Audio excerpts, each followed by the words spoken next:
What's up, guys? The red light is on. Welcome to the Fight Banana Show Live. I'm Dave Van Auken. To my left, the ruthless one. Always good to see her back full and vibrant. Elle Dawson. Elle, how are you? I'm good. I am back to the land of the living after like 2 weeks of hell. So I'm good now. I'm good. You doing a little bit better than Bilal Muhammad right now? Doing a little bit better? Quite a bit. Okay. My face is a little sore from me wrestling yesterday, but definitely not as sore as Bilal Muhammad's face right now. Amen. Poor guy. All right. Oh, let me push a button real quick, guys. Another pack show. Absolutely love it, guys. We have a UFC 315 to go over. We have a new world champion in Jack Della Maddalena. We got Danny Sabatello coming back on the show around 120, 140. Jackie Amorim, 10-1 UFC strawweight, absolute monster. First time talking with her. Of course, we got G on at 2, and then 240, 245. Grant Dawson, the one and only on the Banana Blitz of UFC Vegas 106. Kind of this lost card of the month. Let's just be honest. We had a pay-per-view. We got pay-per-views coming up. It's kind of like this lost card. Pretty dang good, though, Elle. Pretty good. Yeah, not bad at all. Yeah. It's a pretty solid. Is this is an Apex card again? It is an Apex card. The first one in a month. They haven't been in Vegas in a month. So love it. Love it. A lot to get into. Dana White's about to break the internet here maybe in a couple hours, or it might happen live during the show. If it happens, we're going to kind of course talk about it. We love you guys. Of course, we're only live on YouTube, not doing it on Facebook right now. They can just stick it. All right. Facebook can just stick it. We're only on YouTube. But let me tell a story real quick. So this past weekend, Elle, was Mother's Day on Sunday. Shout out to all the moms, right? Shout out. Yes, definitely. My mom's definitely the best, but it's all good. I'm sure all the moms, they are Yu-Gi-Oh cards, guys. Oh, yeah, I'm actually taking over Grant's office today because we are doing something. We're doing some work in my office. So I cannot wait about this. I'm like, we haven't talked off air about the office thing. I got to talk to you about that. I don't know what you're doing, but I'm excited. But Grant and I will, how about after the show today, after Banana Blitz, okay. You stick on, and after we turn off the live, and Grant and I will tell you what we're doing with the office. I can't wait. So it was Mother's Day. So what we did, we're very lucky and blessed, and sometimes I don't know if you're like this, Elle. Like, it's hard to buy your significant other something when you're doing okay financially. It's like, if you want to just go buy it, my wife just buys shoes if she wants it. It's just, we're, like I said, very blessed. But the one thing you can't do, one is we created a video for her. We made her cry. We won, the kids and I said something super nice. It was a video. She loved it. So that's that. Then 2 is on Sunday. And I don't know about all you other moms out there with 4 kids. There's nothing better than like alone time. You know what I mean? Like, she just wants some, an hour or 2. So I took the kids for a little bit of an errand run. We went to Target. So I'm getting to the story, guys. This is a good story, I think. All right. This is going to be a long one. So we go to Target, me and the kids. And I don't know, Elle, if you've seen one of those big carts. It's not a regular cart. It's a cart in another cart so the kids can sit. There's like multiple little areas. It's a big thing. Long story long. We get in it. We go to Starbucks on the end away of Target, and we're about to leave. We get in the car. We're about to leave, and all of a sudden, pulling out of the parking lot, my son Dylan starts to cry. I'm like, Dylan, what's going on? He's like, I left my wallet in the cart. So I'm like, wow. Okay. So like I said, it's just me. The wife's at home. It's Mother's Day. We're trying to give her some time. So, I got all the kids in the car. That's a thing if people don't know about it. So I pull back to the front, and I know there's only like 3 or 4 of these mega carts. And by the time I go back in, the cart's gone. It's probably been 3-5 minutes. They're very rare. And, it's probably another family took the cart. So I had to go back outside. I was going to try to be a hero, Elle, and the cart was gone. So Dylan was really upset. We get back home. It's 10 minutes from our house from Target. We get back home. I get a text from my sister-in-law. Great mom, by the way. My brother, Drew, his wife, sent me a text and said, hey, I just got message on Facebook saying that, I found a Van Auken. I found a wallet. So I go to Dylan. I go, Dylan, did you have something in your wallet? How do they know it's Van Auken? My mind, I'm like, what? I'm like, son, did you have an ID in it? He's like, no. I'm like, did you have like a, something from basketball or baseball with your name in it? He's like, no, I got nothing. Just cash in the wallet. I'm like, how do they know it's Van Auken? So I go, Jen, I'm like, thank you so much. And it's kind of funny. They don't live here anymore, but she used to, and they're younger. I assume I talked to the mom who found the wallet, very nice lady, probably around the same age. So if you go on Facebook and put in Van Auken, there's only so many people out there, right? So she kind of figured it out. So, but my mind is shook right now. I'm like, how did they know it's Van Auken? So I go to Target. The kids are back. My wife's got the Starbucks coffee. She's happy. So I go back and I go to she left it at the front desk. So I go to the front desk. I'm like, hey, my son just left his wallet. It's a Spider-Man wallet. It has some cash in it. And they're like, sounds good. And they give it back to us. This is going to be a little bit of a God thing. It's Sunday after church. And when you take your kids to Sunday school, I don't know how your church is or other churches, it's in the name. So it's Van Auken. So it's Taylor Van Auken with a sticker. She's trying to be funny. She put her name, Taylor Van Auken sticker, on my son's wallet. Wow. If we didn't go to church and if my daughter wasn't trying to be funny and put Van Auken on the wall, we would never find it. She would never know who to message on Facebook. It would be gone forever. So long story long, go to church on Sunday, people. Come on, El. It was great. It was a Mother's Day miracle. Mother's Day miracle right there. I love to hear it. It was awesome. He was so happy that we found the wallet. It was just like, to a kid, cash in your like Spider-Man wallet is everything. It's life. Oh yeah. 100%. I'm glad he found it. That would have been super sad. What a good story. Like I was shook. I'm like, Van Auken, how do they know? Crazy. All right, before we get into UFC 315, let's make some money real quick. Dude, I'm pretty pumped about something.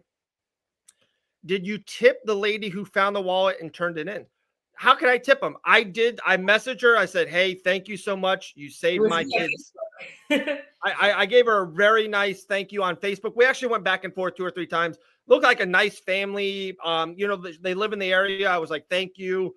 Amen. I was very happy. But no, I didn't give her a tip. It's my son's money. Why would I tip this woman? I said you did a great thing. Come on, Sean. Hey, Knicks 3-1, by the way, Sean Sterling.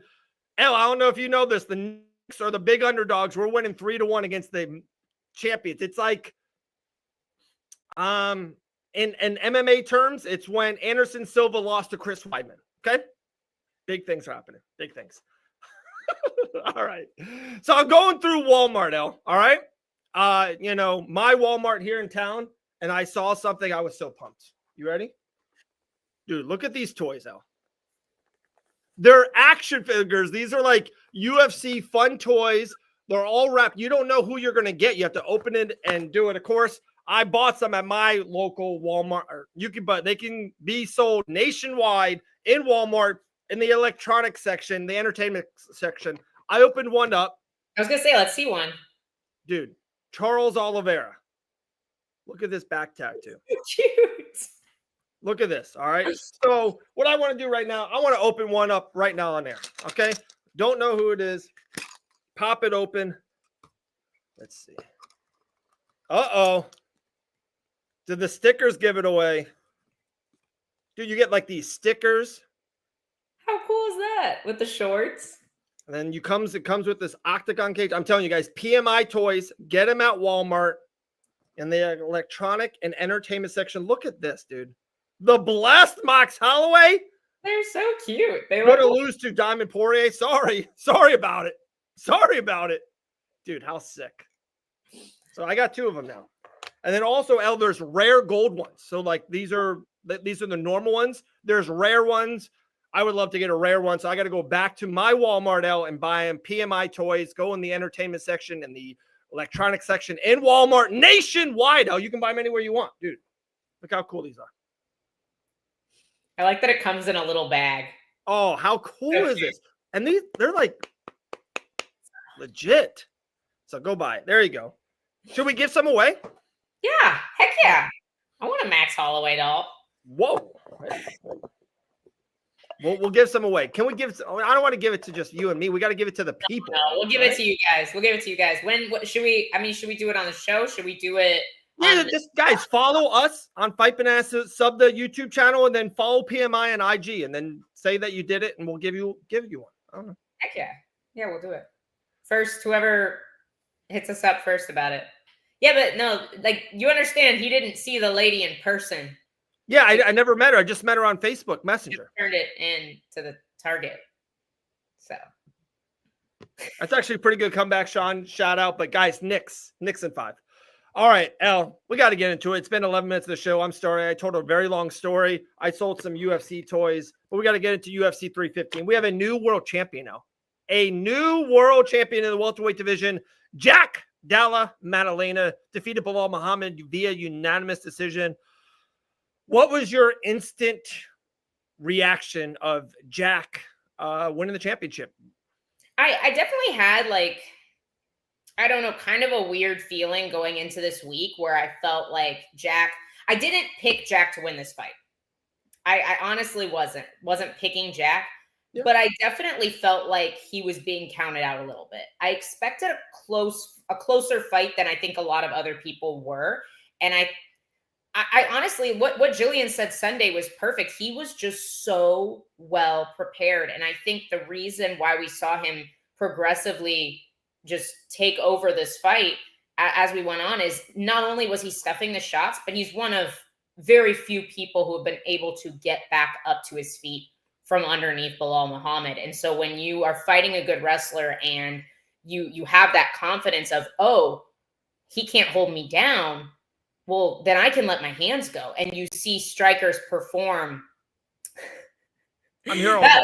That one's an easy one, but we'll give Dave credit. By the way, I'm learning more and more. His name is not even Jack. It's Giacomo. Did you hear? It's awesome. Yeah, it's like Giacomo. It's amazing. It's not even Jack. We're American, so we just want to JDM and jacket. It's like his full name is Jack Amorim. Look it up. That's a really awesome name. But it's amazing. I digress. Like, I think we saw him just build his confidence where great grapplers, you have to kind of pull your striking back a little bit. You can't overextend. You can't be in the pocket too much because you don't want to get taken down. He had to worry about that a lot less. And I think just the footwork, the takedown defense, and then the ability to create the scramble to get back to his feet. And he never stopped in the scramble. He was constantly moving, constantly trying to get high head, constantly trying to get back to his feet. I feel like it was just, he looked so incredibly well prepared for a guy like Bilal. I know a lot of us felt like Bilal didn't look like himself, but I don't want to point out that because I think that takes away from how well prepared Jack was. I agree. The one thing that guys, we're here for 2 hours. I know we got some great guests talking, coming on the show, but like, this is definitely the show for sure. It's Jack Dalla Maddalena. We have a new champion. Usually during the year, I would say anywhere between 3 and 5 new world champions you get. So we're definitely going to, give Jack his flowers. The one thing I will say, and I don't know if you saw this post. I'm sorry, I can't give credit to who did it, but someone made a good post about it. And we talked off air about it. Jack Dalla Maddalena has not fought in over 450 days. It was like 442 or 452, something like that. The welterweight champion before Jack, Bilal, did not fight in over 450 days. You ready for this one? The champion before that, Leon Edwards, did the same thing. There might be something too, and maybe Shavkat doing it. Dude, maybe Ian Gary's doing the wrong thing. He's fighting too much. You get bruised. You get bumped. People see you on footage and kind of find holes. Jack Dalla Maddalena has been sitting in Australia, in Perth, with his team, getting his body right, maybe working on here we go. I'm sorry. So did I butcher his real name? It's like Giacomo. I'm sorry. I tried to even not really involving that bunch. I know. I'm the same Dave. My point is some fighters sit, and Jack Dalla Maddalena was just programmed to beat Bilal Muhammad for over a year. He had the best game plan. And I say this all the time. Sometimes you don't need to be the best wrestler. You need to have good wrestling defense if you don't want to become the best wrestler. Max Holloway, Jose Aldo, maybe Jack Dalla Maddalena. His wrestle defense looked phenomenal all fight. I think we as like fans, I feel like we love Cowboy Cerrone. And honestly, what Ian Gary's doing, short notice, main event, it's cool, it's fun. It might not be the best road to become a world champion. I mean, no, I get it.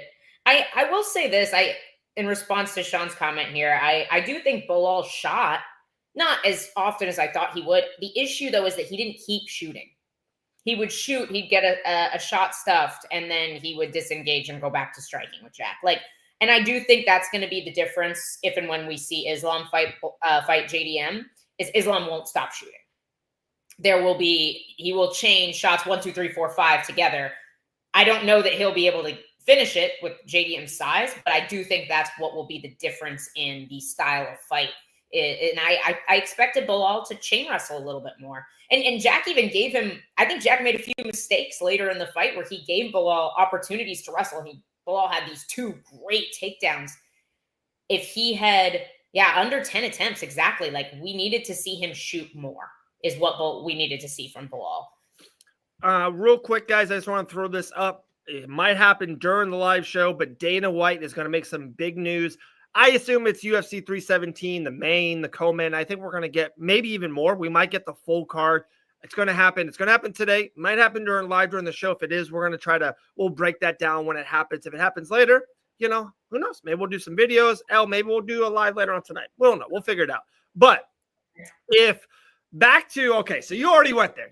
I was waiting on when we're going to say the great name of Islam Makhachev. I've been waiting for this, and I've heard some good commentary on it. I've heard some videos. Grant Dawson, by the way, follow him on IG, had a great video about Jack and Islam. What's next? This is my take. I'm going to be on one side of it right now. Guys, I think Islam, you ready, El? Smashes Jack Della Maddalena. We are in 2 different worlds here, guys. We are Dave, real quick, did the first time that Volk and Islam fought, Volk the 145er, did Islam smash him? No, but he did win. How about the second time? But did he smash him? Yeah, on short notice after. How about the Grant video? Oh, dude, so good, dude. No one talks better trash than Grant Dawson on Michael Chandler. It's the best. That's Michael Chandler. Yeah, dude, we talked about it. We think no, guys. Jack Della Maddalena cannot fight in UFC 317. That's 6 weeks away, and Jack's eye is coming out of his socket. That fight is happening in October, or maybe February of next year. I'll be surprised if Jack fights. He beat him. He stopped him. Yeah, but smash him. They had a lot of really close exchanges. Dustin stuffed a lot of shots. You think you take Dustin, but way bigger, and you don't think JDM stuffs a single one of Islam's shots? No, I think he does. But I think Islam, his biggest fight is the scale right now. So this man coming in at 170, fully, big, not draining himself, not killing himself on fight week. I think we've never even seen the best Islam fight yet. And we're going to see it at welterweight. That's my casual take, if you want to say. I just think Islam is better than him almost anywhere. And I love how he finishes fights. Love how he finishes fights.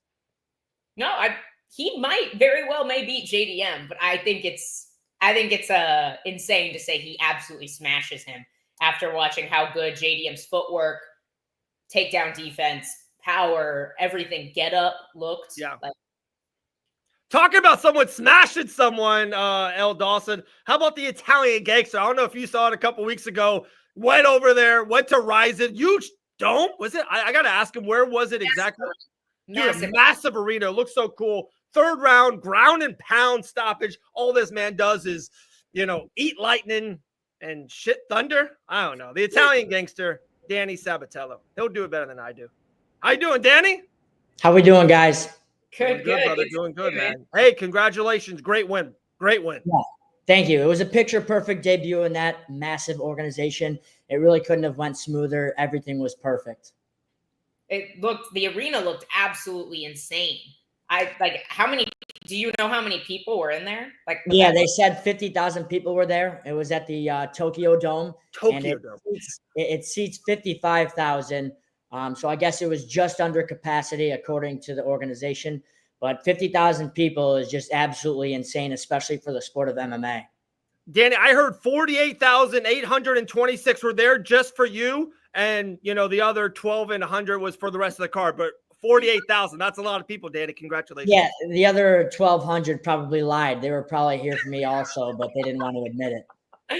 I mean, I feel like we had this conversation right when you got signed to Ryzen, like your character, the hair, the bandana. I was like, oh, like you're going to just take off in Japan and this Asian market. Like what was the reception like going? Because I feel like the Japanese fans, they love the sport. They love the fighters. They're very respectful fans. Like, did you feel like you got the love when you first got to Japan, or was there a little bit of I'm fighting an Asian fighter in Asia? No, well, for starters, Japan is so respectful to everybody out there. I think whether they really like somebody or don't like somebody, they're such a respectful culture. So it's just how they handle things is just offering respect and showing love to everybody.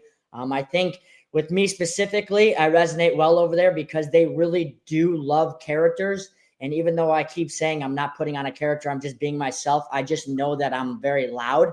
I know that I'm very different from the culture over there. They're very quiet and very respectful, but with me, I'm very disrespectful to my opponent. So it's very different for them. I know it's different for them. I know that it's going to be the same thing over here where a lot of people are going to love me. A lot of people are going to hate me. But everybody is going to show me respect. And that's really what happened when I got out there. I think right when I signed there, a lot of people already knew who I was, and I pretty much blew up over there. Right when I got off the plane and got to the hotel, there was a bunch of Japanese people already asking me for my autograph, and it was my debut in the organization. So with Japan, they're very intelligent on the sport. They follow it very in depth. They understand what's going on. They understand all the fighters. They understand what I bring to the table, and I think I absolutely blew up over there. I want to be the face of that organization. I want to be a superstar over there, and I think it's going to be a good thing for me and the organization. But yes, right when I got there, the Japanese fans, they love me. I know a lot of people didn't like me, and they don't really want to say it just because it's not their culture to bash people. But I do think my fight was kind of the most watched, and I felt like the fans were going crazy. I know it was an exciting fight. It was pretty much all on the feet, but I felt like my fight was the premier fight on that card. Yeah, absolutely. I thought it was the greatest debut in Ryzen history. I can't even think of a second place. It's Danny Sabatello's, finish, and then I don't think nothing's close. Am I right? Yeah, Dan? I agree with everything. You just look at the whole big picture. I'm going up against a Olympic silver medalist in wrestling from Japan, so he's kind of their hometown hero. And then you bring in this American that kind of talks trash, who's very exciting. And then you compound that with a very exciting fight. I think I had the most exciting fight. I think I had the most exciting buildup. And then you have to get that finish to make it even more exciting. I wobbled him a bunch of times. I hurt him a bunch of times. I could hear the crowd going wild, which they're not really accustomed to. They usually are pretty silent during the fights. But just the fact that they were going wild and cheering, I think it was just, again, an absolutely perfect debut for me.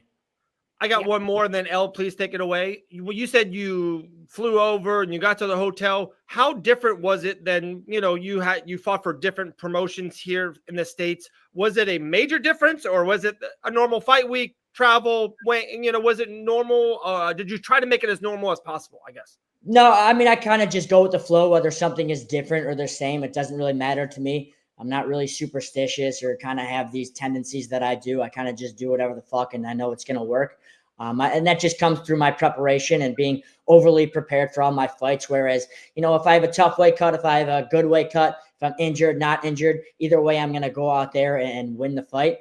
But I felt like everything was different. Obviously for starters, it's like 14 hours away. So that long plane ride kind of takes it out of you. But not with me, not the Italian Gangster. It didn't take it out of me at all. The fight was also at 61 kilograms. They go by kilograms and not pounds over there. So I'm used to making 136, 135 here in America in these promotions, but the exact weight is 134.4. And I haven't made that in years. So you kind of don't know how your body was going to respond to that. My body responded perfectly. So the weight cut was obviously a little bit different. The fans were obviously a little bit different. The organization does things a little bit differently, and they're so awesome and they're so professional. Even on fight day, you go over there very early. Everybody, it doesn't matter if you're the first fight on the card or the main event, everybody goes over there early, and you stay in kind of the back room of the Tokyo Dome. But yeah, I felt like everything was different. Everything was kind of just a little bit more professional, a little fancier, a little bit better. The fans are obviously awesome. They're very nice, and they understand the sport. Obviously you want to go out there and you want to perform for your fans and your family and friends and everything. But when I perform in front of these Japanese people, it makes me want to do just even more because they actually understand the techniques and the skill sets that these fighters are doing. When I talk and interact with these fans, they're actually talking about the skills that I'm doing and actually understanding it. Whereas I feel like here in America, and a lot of times people are just screaming, punch his head off, kick his head off. The Japanese fans, even when I read online, because I like to do that sometimes, they're understanding the setups and the techniques. So it just makes it even more fun. It makes me want to be better at my craft because they're understanding exactly what I'm doing. You brought up this esteemed wrestler from Japan. Obviously, you've always been known for your wrestling. This was your first TKO finish since, I think, 2019 was your last one. So it's been a few years. Did you feel like, was it like, well, this guy's a wrestler, I'm usually a wrestler, I want to strike with this guy? What was the mindset behind really putting this together on the feet? Well, really, the game plan with me and my coaches was I was better everywhere. He might be an Olympic silver medalist, but that's just in wrestling. With MMA wrestling, nobody's going to have better MMA wrestling than me. It wasn't going to be a problem.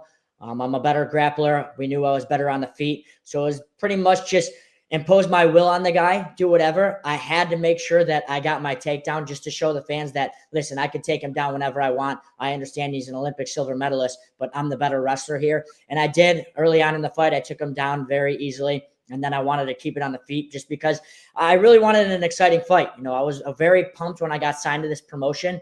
They made a bunch of promises and they understood that they were going to take care of me. And it makes me want to put on even better performances.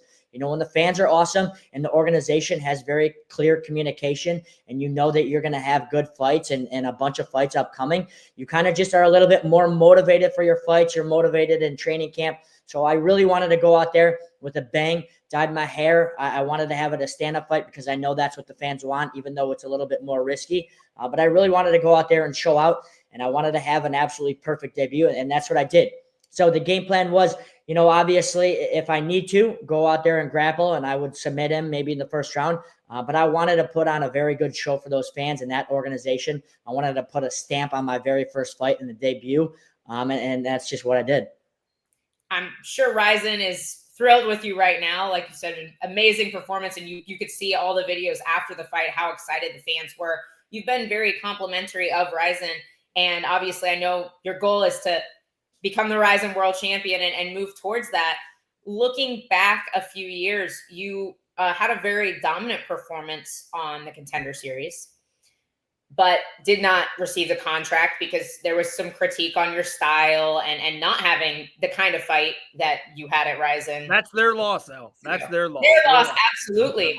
Do you feel like maybe there's a chance you may make your way back towards the UFC, win the belt at Rizin, and try and make it happen at the UFC as well in the future? Yeah, anything's possible. I don't really want right now to go to the UFC or any other organization. I kind of want to be in Rizin. If it were up to me, I would stay in Rizin my entire career. But, a lot of shit happens. One thing that's unpredictable is MMA. You never know what the hell is going to go on in MMA. It seems like each week something new is going on. Some groundbreaking news is going on. But, right now I'm just focused on Rizin. It's the biggest, baddest promotion to me right now. There's not a lot of promotions out there that can get 50,000 fans in an arena. And I don't care what anybody says, whether they want to say that they'll fight in an arena with 0 people or an arena with 50,000 people. I don't care what they say. Everybody would want to fight in front of 50,000 people unless you're a pussy and you don't want to perform for fucking people. But I'm a type of guy that wants as many fans as possible. I want to put on an absolute show. I want to bring entertainment and excitement to everybody. And Rizin is putting 50,000 people in a show. So to me right now, Rizin is the best organization. It's absolutely massive over there in Japan and in Asia. They got another card later this month in South Korea. And I don't think the Americans truly understand how big it is over there in Asia. It kind of just seems untouched right now. Obviously, the UFC is massive. They don't need me. I don't need them. It's possible that I could go to the UFC at some point in my career. I'm not really looking for that right now. I don't see myself looking for that in the future just because I know Ryzen's going to take care of me and I want to be the face over there. But again, who knows? It's very possible. UFC, those three letters speak for itself. They're massive, they're bad, and they're big. And a lot of people always want to go over there. But for me right now, I want to be the face of Ryzen. I want to take over that company. I want to bring it to new heights. And it's already obviously massive. To me, it's the best organization in the world. And I want to bring it even bigger. Love it. Danny sold 49,000, 922 seats. Danny doesn't need the UFC. The UFC needs Danny Sabatello. Come on, relax on that. Yeah, these guys just put on absolutely massive shows for everybody across the world. Obviously, I don't think it's very watched too much in the States just because my card was on at like 3 a.m. The time change is 13 hours ahead over there. So it's kind of hard to market the MMA fans over here. Just how do you tell people to wake up at 3 a.m. or stay up till 3 a.m.? But over there in Asia, it's absolutely massive. And if those fans are going to appreciate me and respect all the fighters, then that's an organization that I want to be a part of. Since I signed with them, they have been nothing but great to me in terms of communication. And that's really all the fighters want is communication. Obviously, they really like me and I put on a great debut and they know what I bring to the table. But I haven't heard one bad thing about Ryzen in terms of any of the fighters or the fans or really anybody. You'll hear some stuff about some organizations, pretty much all of them. It's very hard to critique or be picky about anything that Ryzen does. They're so professional. Everybody has communication in there. And to me, it's just the greatest promotion. Danny, all they had to do to advertise was put your face on the poster. I think America would have got up easily at 3 a.m. That's an easy thing to do for Mr. Sabatello. Two questions here from the chat. They go, soccer kicks. Are they allowed in Ryzen? Yep. One thing that I love about Ryzen is because that rule set is just the best that there is. We are fighters. You want to have the least amount of rules possible. You want to walk away from watching a fight knowing who the best fighter is. When you bring in rules where, you can't hit him here, you can't do that, then who knows what would have happened in an absolute street fight and an absolute brawl. With Ryzen, you could do anything. You could soccer kick. You could do all elbows. You could knee a guy in the head.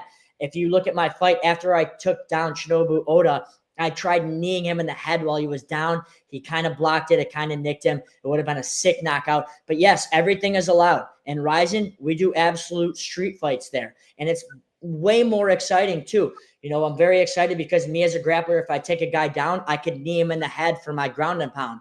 With the other organizations and the ones in the States, you're kind of limited on your ground and pound. You can elbow some of them. I don't know if 12-6 is legal here, but it is. Now it is, yeah. Okay, good. That's good. But again, you want to have the least amount of rules possible. Me as a grappler, you guys say you have boring fights with your ground and pound. We'll make everything legal. If I'm on top of a guy, I can knee him in the head. That's exciting for the fans. That's exciting for everybody. So to me, everything should be legal. Ryzen does that. All their fights are exciting because even if it is on the ground, what's better than somebody getting kneed in the head, soccer kicked in the head? They also do stomps. If I take a guy down and he's on his back and I'm on the feet, I can jump mad 6 feet up and just stomp his face in the ground. That's going to happen one of these days. So to me, it's the most exciting rule set. And yes, soccer kicks are allowed. I have a question about the scoring. So I know some of the Asian promotions, they don't score round by round. They score the fight as a whole. Is Ryzen the same? Yep, Ryzen scores it as a whole. And I like that too. Sometimes people with their strategy, with the last 15 seconds, you hear they go on their sprint and they try to steal the round. There's none of that. With 15 minutes of fighting, we're going to see who the best fighter is. You got 15 minutes and we're going to acclimate that in terms of who's better throughout the entire fight. There is no stealing rounds. There's no, okay, he won this round, he won that round. No, this is a fucking fight. You got 15 minutes and we're going to determine who the winner is. I like that too. There's nothing that Ryzen does that I don't like. It's really just a dream promotion. I'm becoming a massive fan of Ryzen. Just Danny Sabatello needs to just talk on it. Another question from the chat. They go, Danny, how was Tokyo? Did you enjoy the city? The place is just absolutely insane. I think everybody should visit Tokyo at least once in their life, specifically, just Japan in general. And you don't even have to go there for a fight. Just go to Tokyo or go to Japan, see how nice this place is. There's no garbage on the street. People don't litter. It's super clean. There's no homeless people. The place is absolutely amazing. Everybody is so nice. I think everybody could see that I was American, with my, flashy hair and all that. And if I was out asking for directions or whatever, everybody was so polite. Everybody was so nice. And they weren't just treating me differently just because I'm a fighter and I'm a star over there. I just see the way they interact with people. Everybody's super nice, very helpful. Obviously, the people are just some of the best people in the world, but their architecture, the technology, everything over there, they have it absolutely down. It's the cleanest place in the world. Everybody is so nice. There's no murder. There's none of that stuff. It's really just an absolutely terrific place. Sounds incredible. Yeah, absolutely, man. I it's on my list. Like, I already have like an itinerary plan for Japan. So maybe Grant and I will have to plan it for another Danny Sabatella. It's just such a unique place. There's just no place like it. Obviously, the food is good. Everybody loves sushi. Everything is so clean over there. No one's really fat over there. They don't do the bullshit with these ingredients. They don't even have like Gatorade or Propel or Powerade over there. It's pretty wild. It's a great place. Very clean eating. Very, very fresh fish. Obviously, the Kobe beef is insane. There's really not too much to bag on the place. Did you get to spend quite a bit of time? Like, did you get to explore before the fight, or were you kind of locked in? Obviously, tough weight cut. I try to treat these fights as a business trip. This is an absolute hit job. I don't even stay after my fights. A lot of people do that, and that's great on them. I don't even want to think about that. I don't want my mind wandering in fight camp of, what's some of the stuff that I want to do after the fight. This isn't a vacation to me. This is go over there, beat the absolute fuck out of this Olympian, and then return home. I will go back there. I talked to the promotion. I want them to kind of give me recommendations to kind of hook it up at some point for a vacation for me when I'm not fighting over there. But in terms of going over there, I don't want to go over there early and, sightsee and, check all this stuff out. No, with my fighting, I want to treat it as a fight. And that should be all on your mind with the fight camp. Obviously, you need your releases and all that. But I don't want to get carried away in my fight camps and my traveling being a vacation. It's a hit job. That's for sure. Danny, a couple more minutes, then we're going to have to let you run, my man. Appreciate you. Appreciate your time like always. We have another teammate of yours coming on here in a couple minutes. But I had one last question for you, if you don't mind. You said earlier something about all you guys kind of came all together and everyone was backstage. Did you see your next victim? Did you see the next person that will get smashed by Danny Sabatella? Was he there in place? Was he not? Was he too coward to even come to the Tokyo Dome because of your presence? I want to know, did you see your next, prey? Well, he is a coward. He's a pussy, and he's also a bitch. But I didn't see him. I guess he was inside the arena. I want Naoki Inoue. He's the current champion of the division, and I'm the champion of the division. After the fight, I've been It's kind of funny. I was working on my Japanese for about a month. I was having Rinya and Kyoji help me with my Japanese. I was even over there, and Rinya and Kyoji were WhatsApping me on what to say, and I was working on it, and I absolutely butchered it after the fight. But then I tried saying it in English, and I was calling out Naoki Inoue. I was telling him that I'm going to beat the shit out of him. Supposedly, he was in attendance, and he was in the audience.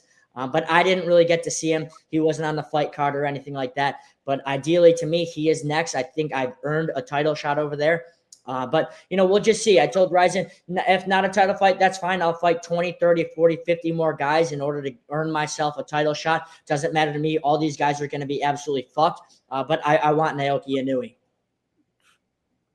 The Ryzen better give you the champion right away. They don't want you run through the whole roster. You get the whole roster out of there. They should not do that. They should get challengers for you, give you the champion right away.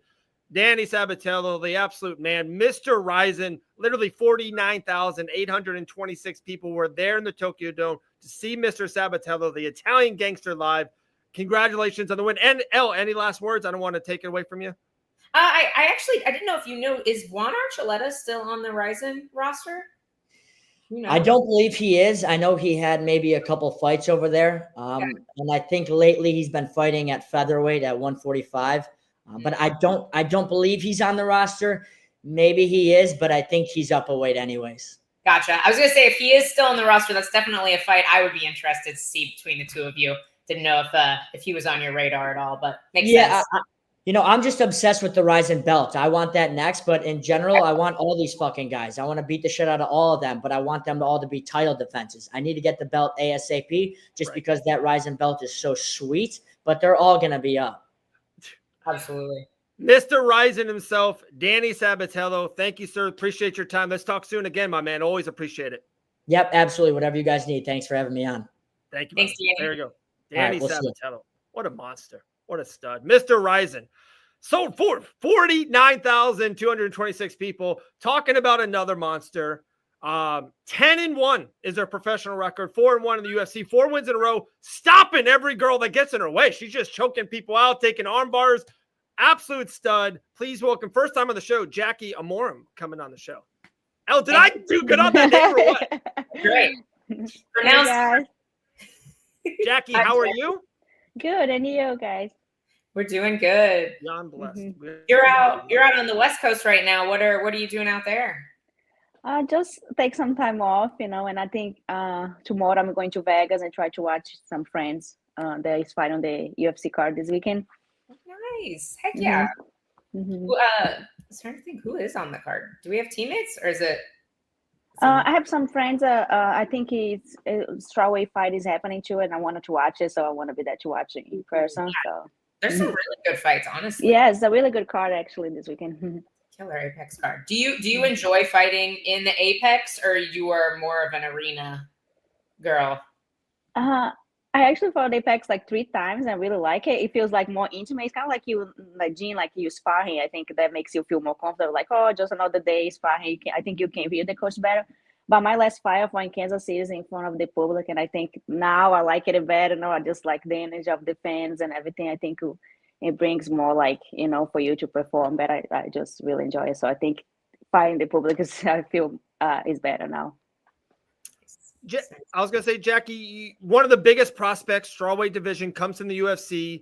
Doesn't go your way. First time in the UFC, it happens. It happens to a lot of fighters. Maybe if you get that one back, I think it would be a lot different. But then since that, on a roll, like I said, finishes galore, 4-fight win streak.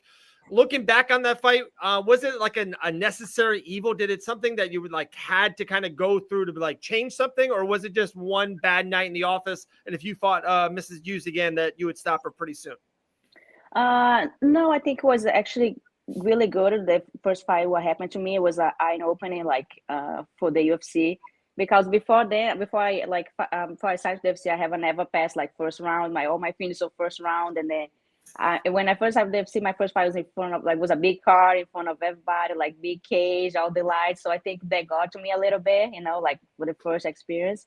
But I think it was very good that happened at the beginning. I always tell my coach, because I don't want this to happen later in my career. So and that made me change a lot of things on my game. I felt like I was not completely ready, for where I could have been in the UFC. So we work on a lot of new things, and we learned that not only my jiu-jitsu that take me so far. So we try to create a lot of different games on my game so I can perform better. So we work a lot of strike and all the things that I could have been better, and so I think that happens to me for a good reason.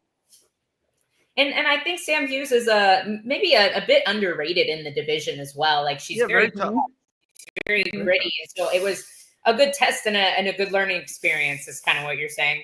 Yes, it was a good experience. She is really tough. She was tough, and I thought I was I really tried to tap her, I really did. But she defends really well. She was well prepared. She has a great team. She has a great coach too, and they did the job. They did the right thing, and she got the win. And you were close in that first round as well. There was definitely a moment where I was like, oh, this is Jackie fashion, first round sub. But yeah. But since then, obviously, it's been, I think, just progressively better and better performances. And this last one, you really, really made it look easy. Everything seemed to flow together so well in your last performance between the striking and the wrestling and everything. Just, did you feel mentally, how did you feel in this last fight? I was actually well prepared mentally because I put a lot of work. Like I'm trying to work on a lot of things, especially off camp. Like I want to be the best version of myself every time I step on the cage, and I just, I was very well mentally, physically, and like I just understand better the game. Like we have great coaches, America top team, and we try like to implement things on my game that I need. So for this fight, I think I felt like the best, like more comfortable in the UFC. I think as the fights go and more you fight, I think you feel more comfortable with the cage and the whole thing. And I do think I have a lot to improve. Yeah, like I'm not like really 100% happy, but I think I feel like very more confident now than I was before in the beginning. Jackie, you're still only 29 years young. You have such a long runway of your professional career, your life, everything of that nature. How do you feel right now? We're in the summer of 2025, 4 wins in a row in the UFC, 3 straight finishes, probably living the absolute dream. How are you right now, mentally, physically, just living life?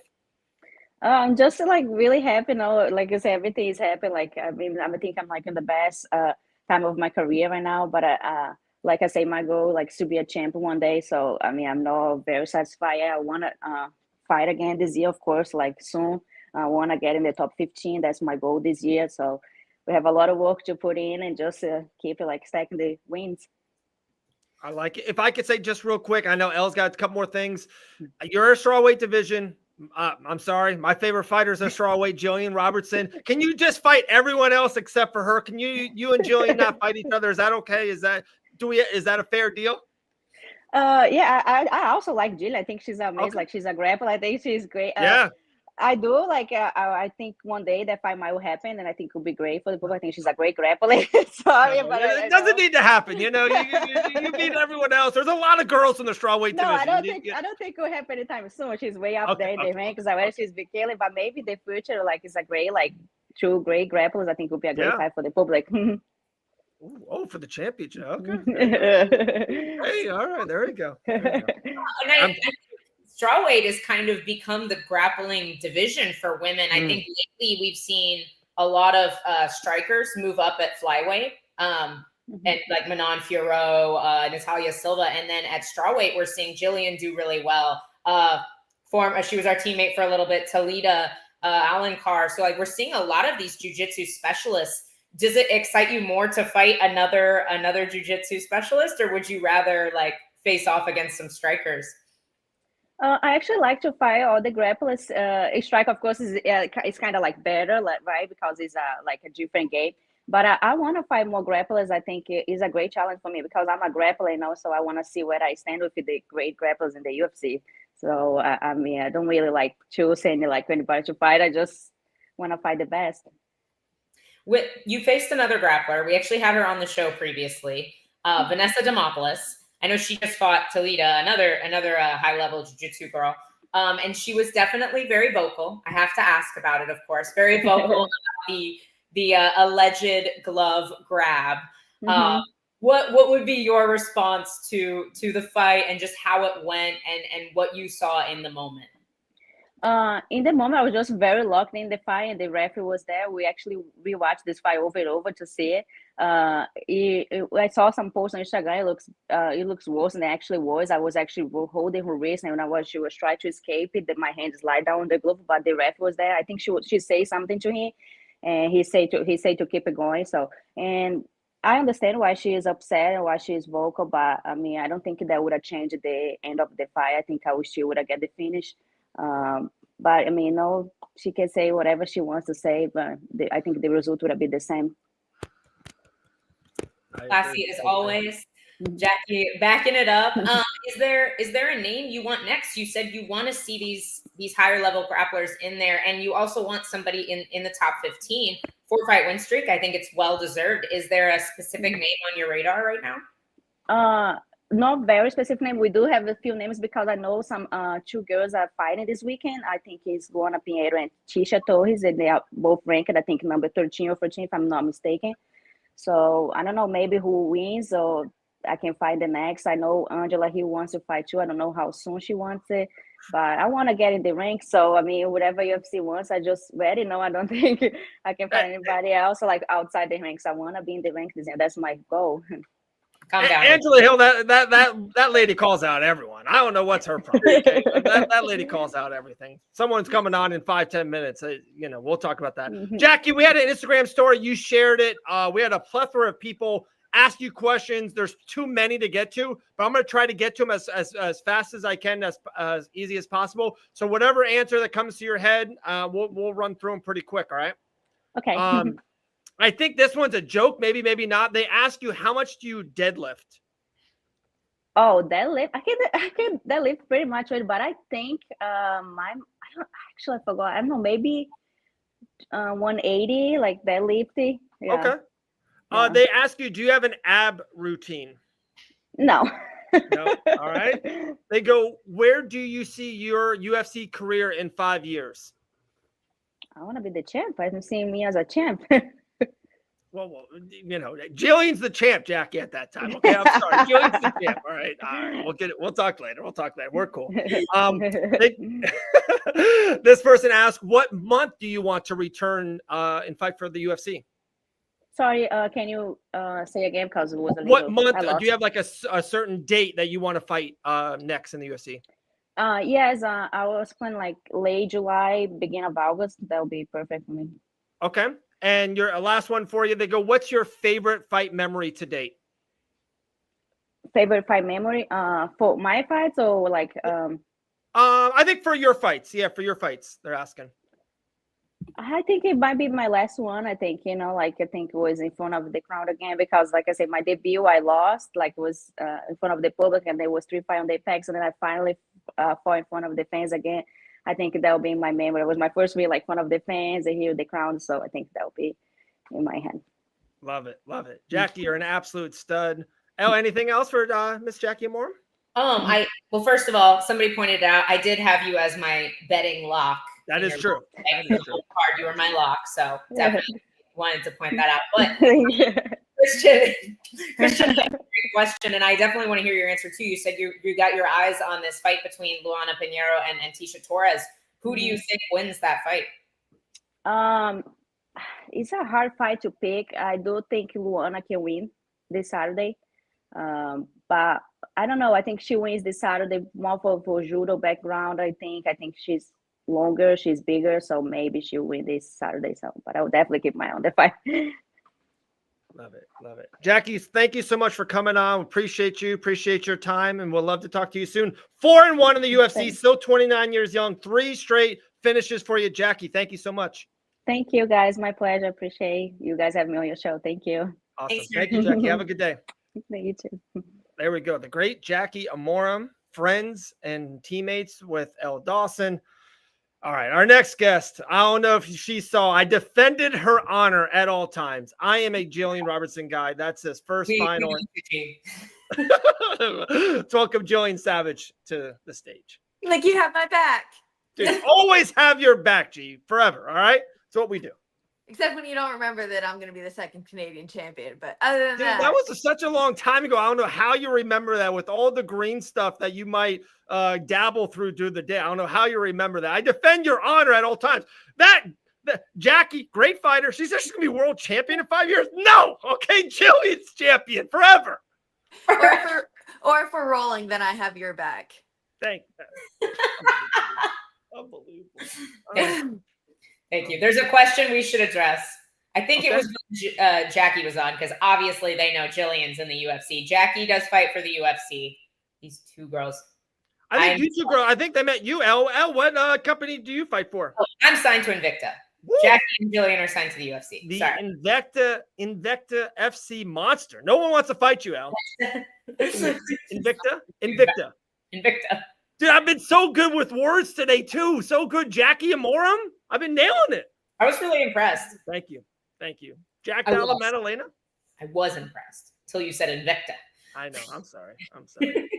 G, how are you? Did you have a good weekend? UFC 315. We have a new welterweight champion. That's pretty crazy. We saw a great Valentina Shevchenko title defense. I thought it was a great card. Great weekend. I feel like the card got a little bit of hate going into it, but it definitely was a better card than expected. I didn't expect the main event to go that way. Honestly, I had Bilal winning, but I feel like Jack came in so prepared and just was ready, like on the feet, on the ground, on the wrestling, everywhere. He was just ready to handle everything that Bilal had to throw at him and had a really amazing performance. He did. One thing we talked about, G, right before, early in the show, JDM didn't fight for over 450 days. We as fans, and I think even as fighters, we love active people and active fighters, and you just keep going and winning. We love that about it. It's the Cowboy Cerrone thing. But if you think about it, Dalla Maddalena sat, really worked on his game, got his body healthy, all the stuff of that nature. And then, of course, probably has been looking at Bilal tape for a long time, had a great game plan for him. It's a weird thing that sometimes maybe less active is actually better for your career and going forward. But as fans, we love fighters that fight. It's like kind of the Cowboy Cerrone. I remember you early in UFC days, you were taking fights on short notice all the time. I think a lot of fandom of, a lot of people came because they're like, oh, Savage will fight anyone, anytime. I feel like it was a large part with Jack too, that it was just, he had a game plan going in there where Bilal just kind of tried to fight his fight. He tried to fight the fight that he brings to every game, to every fight, which does work. It is an effective style. But Jack had a very specific approach for Bilal, and everything that you could tell that he was like drilling through his camp. He was ready for every single thing that Bilal usually does in his games, where Bilal didn't look as ready. He just looked like he was just fighting his fight and doing what he's good at, which obviously Jack was ready with all the answers for it. Very true. Else? Oh, I was just going to say, time off turning into world champions bodes very well for me. I think Grant shouldn't fight for the rest of the year and just early 2026, So hang on now, Dave. It bodes well for me because my fights don't pay the bills. Okay. We need Grant to fight. I guess that's a real thing, right? You guys fight and make money. That's how it happens. Weird. We got mortgage to pay for here, Dave. Crazy. Man, it's so wild too, because I heard like the Michael Bisping thing, and G, you don't have to talk about this at all, or if you want to, talk about income stuff, that's your prerogative for sure. But they said like Michael fought so many times, right? And it was back in the day too, didn't make barely any money. And then at the end, people are like, oh, you should maybe retire. He was kind of getting beat up sometimes. Even that Anderson Silva was a tough fight to watch. But he made so much freaking money. Like Michael said, like, I could take one more fight and literally make more than my whole entire career. Because at the end, your name's big and you've been into big fights and you make a lot of money the more you fight. Of course, under the banner, you get more contracts and stuff of that nature. It's tough. Like, you guys fight and train your whole life. You do one more, you make, here's $700,000. It's tough to say no. Yeah. That's why you got to invest too when you're early in your career. As soon as you have enough money to invest, like, you got to start. Okay, and like we were talking about a couple weeks ago when I early leaked it, when Jessica I was talking to me about her bare knuckle, I was like, oh my gosh, I would never do that. And she was telling me, she's like, oh, the money's just too good. Just coming back. And I'm like, maybe, if I am offered a certain amount of money, I would be willing to do something like that. I'm like, right now, I don't think so. But I'm like, I feel like it does keep people in the game. No, it makes sense. And I gotta know, what is the dot? Like, let's I was gonna ask, guys. I gotta know. Gee, bare knuckle MMA. Would you $1 million? It'd have to be up there. It'd have to be really like, I don't know, because I'm like, it's just not my style too. Once you take away like my takedowns, my striking gets a lot worse. I feel like I'm so much of my striking is just MMA. So much of my everything is MMA based. So I feel like even even in jiu-jitsu, I don't feel as confident in just like jiu-jitsu or straight wrestling. I don't feel as confident, or straight striking. I don't feel as confident. But when I put it all together is when I know that I can be a world champion, where I'm like, it would definitely have to be a lot of money for bare knuckle. And I'm like, I always say they're poor hands. You always see their hands after they're swollen as anything. You have to break your hand every single fight. Like, people's heads are hard. A lot of times these gloves are there to save our hands, not to save the other person's head, Well, and I think to that same effect is, at least the guys, there's a lot more knockouts and finishes for bare knuckle. Like, I think the vast majority of women's bare knuckle fights go the distance. So it's like you're just getting cut up and scraped for what are they like 2-minute rounds, right? Yeah, 2-minute rounds, 5 2-minute rounds. Nailed that. Elle, you're like a professional bare knuckle analyst. Look at you. Look Definitely. at you. I think I've watched one full bare knuckle event ever, because I was there. But other than that, I just watch fights when I know people. Which one did you go to? I don't remember. I didn't know anybody fighting. We just didn't have anything to do that weekend, and it was at the Hollywood. Oh, at the Hard Rock. Yeah. And it was a really fun show to go to, honestly. Yeah. I think Sean Wheelock invited us, actually. I think that's why we went.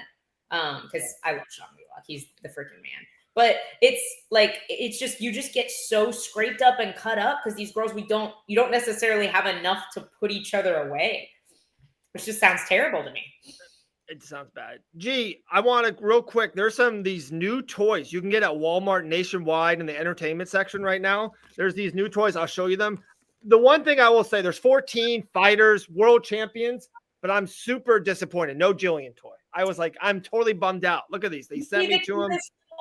Oh yeah, we opened 2 earlier in the show. Look at these out. I mean, so cute. They fell off. I had them in the octagon. They're like reverse Max Holloway. That's hilarious. And then maybe a future opponent in the 155-pound division, Charles Oliveira. I can't believe they only made 14 and I'm not one of them. Dude, I was so bummed out, G. So bummed out. Like, I just imagine Dave sitting in his office, like, fighting. I don't know if that's a compliment or a dig. I really don't. Oh, that is definitely a compliment. But Charles Oliveira and Max, maybe a future matchup. But yeah, I was super bummed out. They had 2 female fighters. One is Valentina Shevchenko. She's really good. The other is Wei Li. Not even the best strawweight I know. So exactly. Dude. She would get smashed by Gillian L. There you go. Am I allowed to use the word smashed? You're allowed to use the word smashed if you're talking about Gillian. Thank you. Won't go that route. But Jack Della Maddalena and Islam. I think Islam is one of the best. Him moving up to 170. I think him feeling good about his body. I don't know if you guys talked about this on the Sunday Morning Brew. Very successful show under the Fight Bananas banner every Sunday morning at 10 a.m. I think Islam. I think he beats Jack. I think him at 170 can do it all: grapple, wrestle, strike. His body would be big, feel good, no weight cut. I think Islam gets the job done. Gee, what's your 2 cents on that? So before Saturday, I would have said 100% Islam. Okay. Now, after seeing that performance Saturday, I don't know. Like I said, it seems like there's something a little bit different in Jack's preparation that seems very smart in how he's approaching things. So after watching how he handled Bilal, it makes me debate it a little bit more. I still think he has a better chance than Bilal, but I don't know. I'm definitely more torn than I was before Saturday. Okay. Thank you, G. Thank you. I agree. I will say this. This is something I've been film studying a lot lately is Islam's front headlock system and the way he sets up his front headlocks, like Darce, all of that. And Jack scrambled super, super well to get back to his feet with Bilal. And the thing with Bilal is you don't have to worry about Bilal throwing in hooks usually because he's shorter. Like he's got shorter legs, so it's harder for him to throw in hooks quickly. And he doesn't have like a great front headlock system. So I think that if Islam gets Jack down and Jack starts to work back to his feet, why are you laughing at me, Dave? I was actually going to do the exact opposite. Elle, you blow me away daily and weekly. You are the best analyst in the world. I think you are the greatest. You're talking about headlocks. You're talking about words I don't even know existed in the MMA space. You are phenomenal. You're like, I'm watching tape. I got distracted. I just watch fights. I'm like, oh, Cowboy kicked the guy. This is awesome. I'm just such a casual. You're breaking down, in the West Hemisphere of the octagon. This guy is 18% of the takedown. You're incredible. You're incredible, Elle. Thanks, Dave. Well, now I feel bad for calling you out because I thought you were I was going to give you a compliment. Anywho, I think there's more danger like when Jack is trying to get back to his feet in those scrambles, right, which I expect him to be able to do some of that with Islam as well. I really do think Jack has the size and the like the ability to create those scrambles and work back to his feet. It's just there's more danger in that in-between moment from when he's flat on his back to when he's back on his feet with Islam than there is with Paul. So I could see Islam catching him in one of those positions for sure. I feel like Islam's front headlock system is like the new calf kick in MMA. I feel like everybody's trying to do it though. I'm like, you see so many people that they're like, oh, when somebody gets up, we can go for a submission at the same time. It's like, it's so mind blowing to people. I feel like it's like whenever Connor started hitting the calf kick, now then everybody was like, oh, it's a new thing. Like, it's a new magical thing. Like, I feel like the new trend in MMA right now. It definitely is. And it's great. Like, it should be a part of your game, but it's definitely trending. G, we got I have a fun game that I didn't tell Elle about that I want to play with you. Also, we got 2 little things that we're going to put up other than that. So we got 3 more fun stuff, but G, you look very tan. You look very out there. What did you have some fun this weekend? And you want to tell us about any good stories? I don't know, jet skiing, what you doing, G? What's going on? So it was last Thursday, I think. I just went paddleboarding with some of the girls at the gym. So we just were hanging out, just went on the bay in Miami. There's actually this new cool app where I know they've had the scooters for a while where you can just kind of rent them. They have it with paddleboards now, and they're all over Miami. So we just rented paddleboards for a couple hours and just hung out.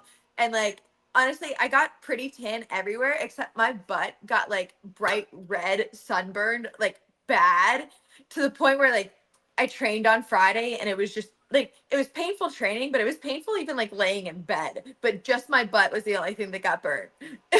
That sounds awful. Okay.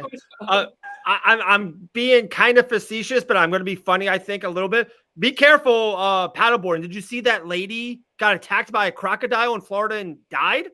My PT literally just told me about that yesterday. There you go, dude. Where at? In the Everglades. Yeah, kind of by the Everglades. But here's the thing. Yeah, I'm just going to throw this out here, and I don't know if you guys feel the same way at all. So it was a husband and wife, and they're paddleboarding. I'm sorry. If someone came and got my wife, and dude, I'm terrified of reptiles and snakes and alligators. I'm not coming back without if they attack Susie, I'm not going. She's not going by herself. Does that make sense? I'm not trying to. Your children, Dave? Huh? You're gonna orphan your children, Dave? Dude. If an alligator attacks my wife, I got her back. That's all I'm saying. I'm diving in. Respect. My PT said the exact same thing. She's like, she was out there with her husband. They said the alligator bumped her off. Just seems a little fishy, huh? Yeah, thank you. I'm throwing it out there. I'm being facetious and funny. It's how does because all right, I don't want to go too far into it. My wife actually likes those podcasts with all the the crime stuff, the murder documentary podcast. Yeah, super into it. That's the most Florida since I ever heard. SG, you're welcome. Gee, would you ever go snake? No, I hope not. Have you guys watched the guy that just goes out and is looking for because the anacondas are he goes yoink and yoink random animals. I watch everything on it because I'm terrified of it. I gotta watch it. Yeah, that's a big no. I feel I don't know, alligators and crocodiles scare me more than most animals. I just feel they if you're out swimming in the ocean and a shark attacks you, it's they typically aren't trying to attack you, and it's typically an accident. Where if you're swimming in the water and an alligator's coming after you, it's usually because you went in its space and it's coming after you to hurt you. Where I'm it's just a different intention behind it. And they're literally dinosaurs. That's scary. Bernardo, I think I nailed that. It's only a matter of time. Gillian and Jasmine to be champs. I don't mind that. Don't mind that, G.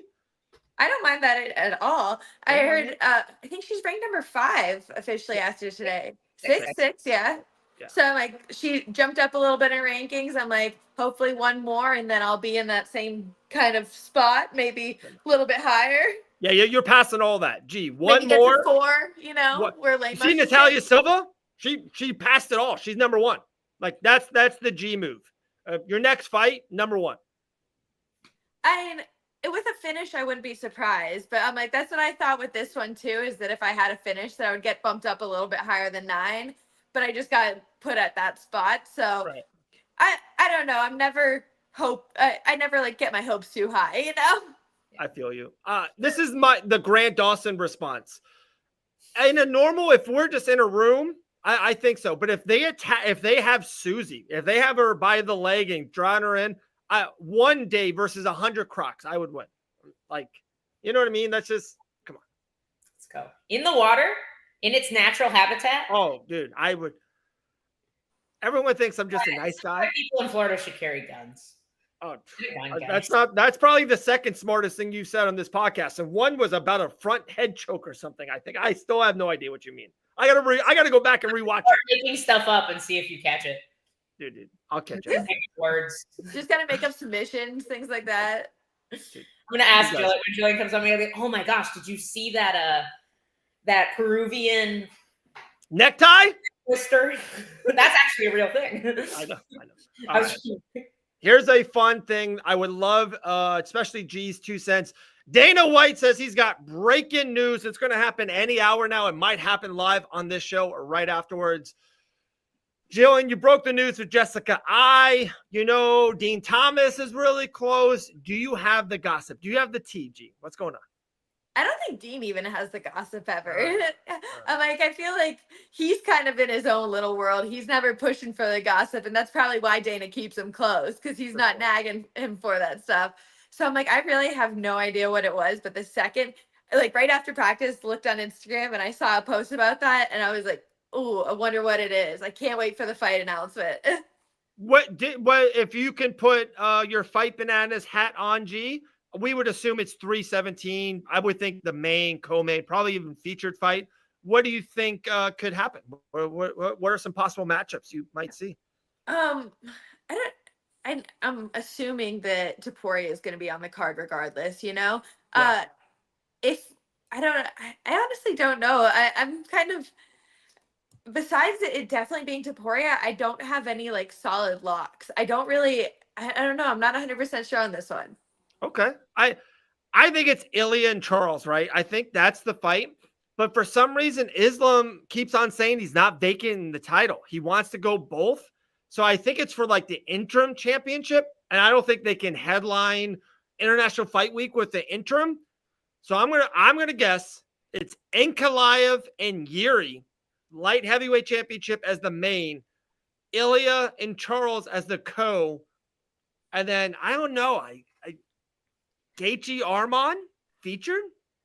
Yeah, I just don't like that as a main event for International Fight Week. I don't disagree. I don't disagree at all. But can they go Ilya Charles for the interim with that main event? John Jones Aspinall. I wish, but I don't think that's what it should be. But I know we're never gonna get it. It's becoming the Conor McGregor thing, guys. It's never happening. We just keep talking about Khabib. Oh my gosh, rest in peace. I had Dylan Danis under 2. What's that? Dylan Danis was going to beat Tony. The losing streak was going to go on forever. Ilya fighting for the interim belt is sad. What do you want him to do? They need to not. There should be no more double champs. They said they weren't going to do any more double champs. I know they don't always stick by their word, but I think that's the right thing to do. The light division, Islam? Yeah, Islam should vacate. If he's going up, he's going up. He can come back down and re-win it if he wants to later. But here's my issue. One, like you said earlier, Islam's greatest battle right now is the scale. Yes. He can only make the weight a couple more times anyway. And the lightweight division is the most stacked division in the UFC. It is too stacked to hold up with a freaking interim belt. I don't want to see it. I totally agree. You got one of the best fighters on the planet, Grant Dawson, in the division. It's like, come on. Definitely don't want him held up.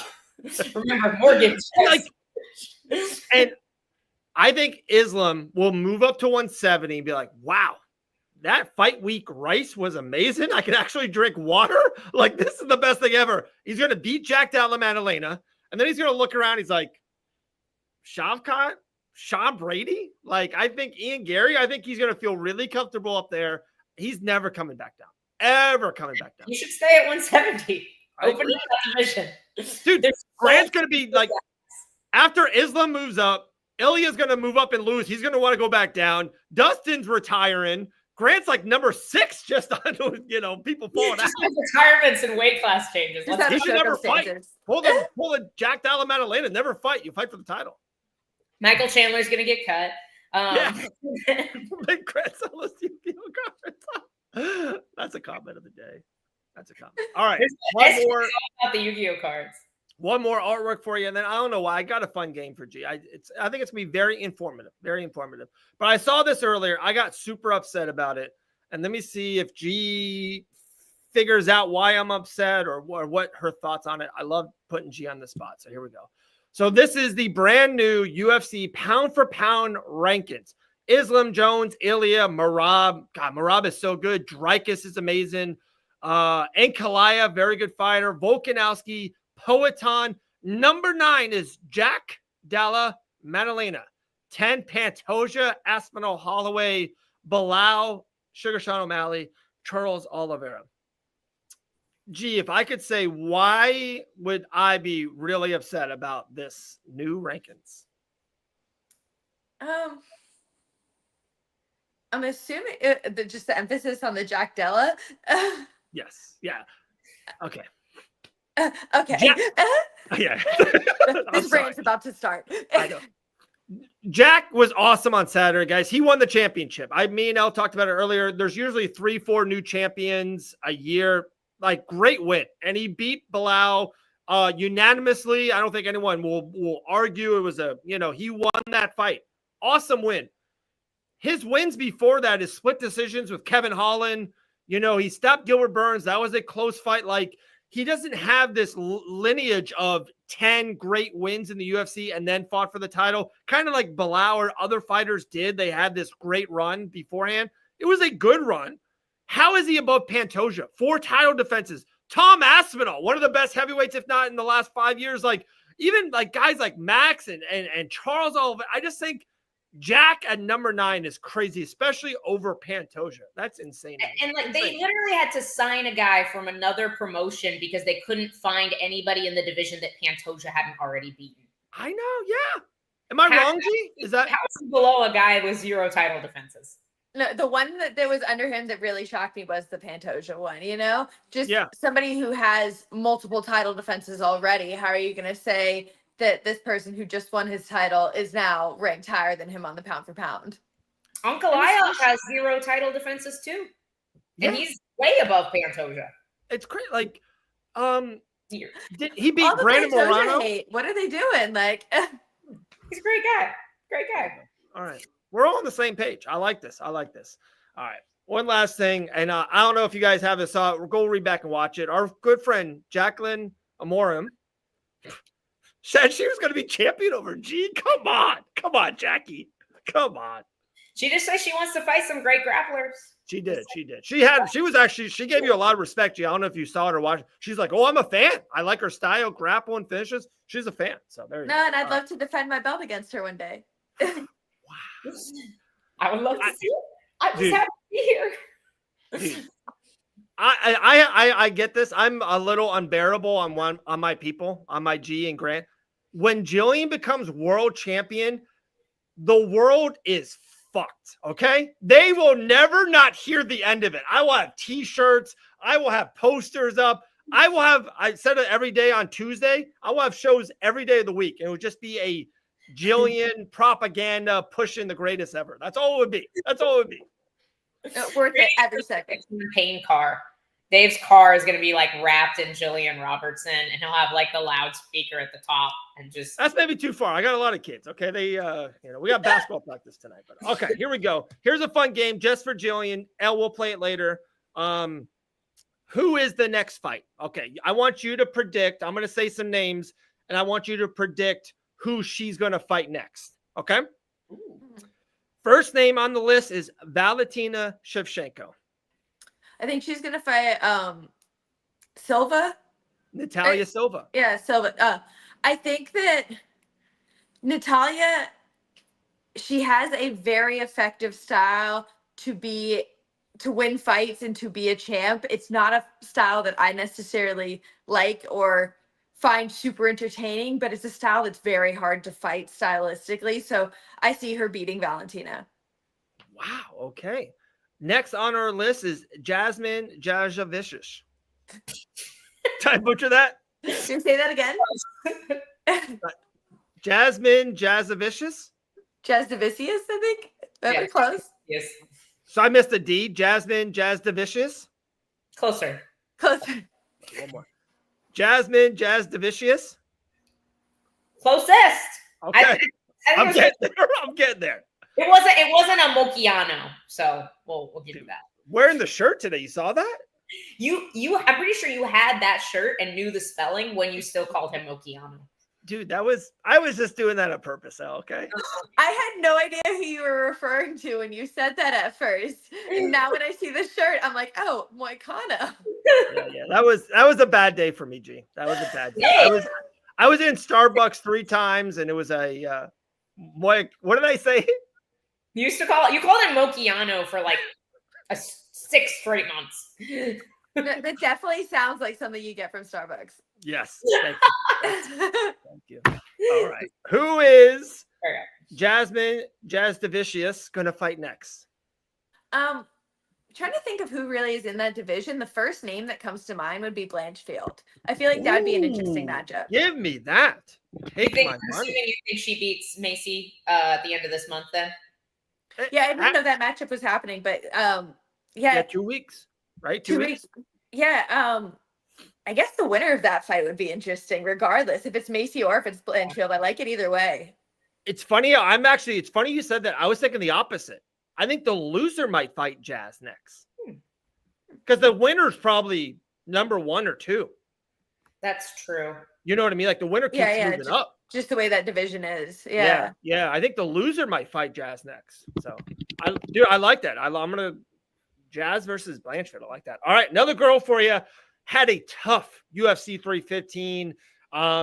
This woman was on top of the world around 18 months ago. A really bad run right now for her. How about Alexa Grasso? It's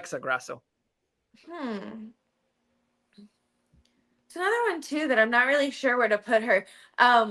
I know that they have the Rose and Miranda fight coming up. Maybe one of those two, I think, would probably be the best. Winner of that fight?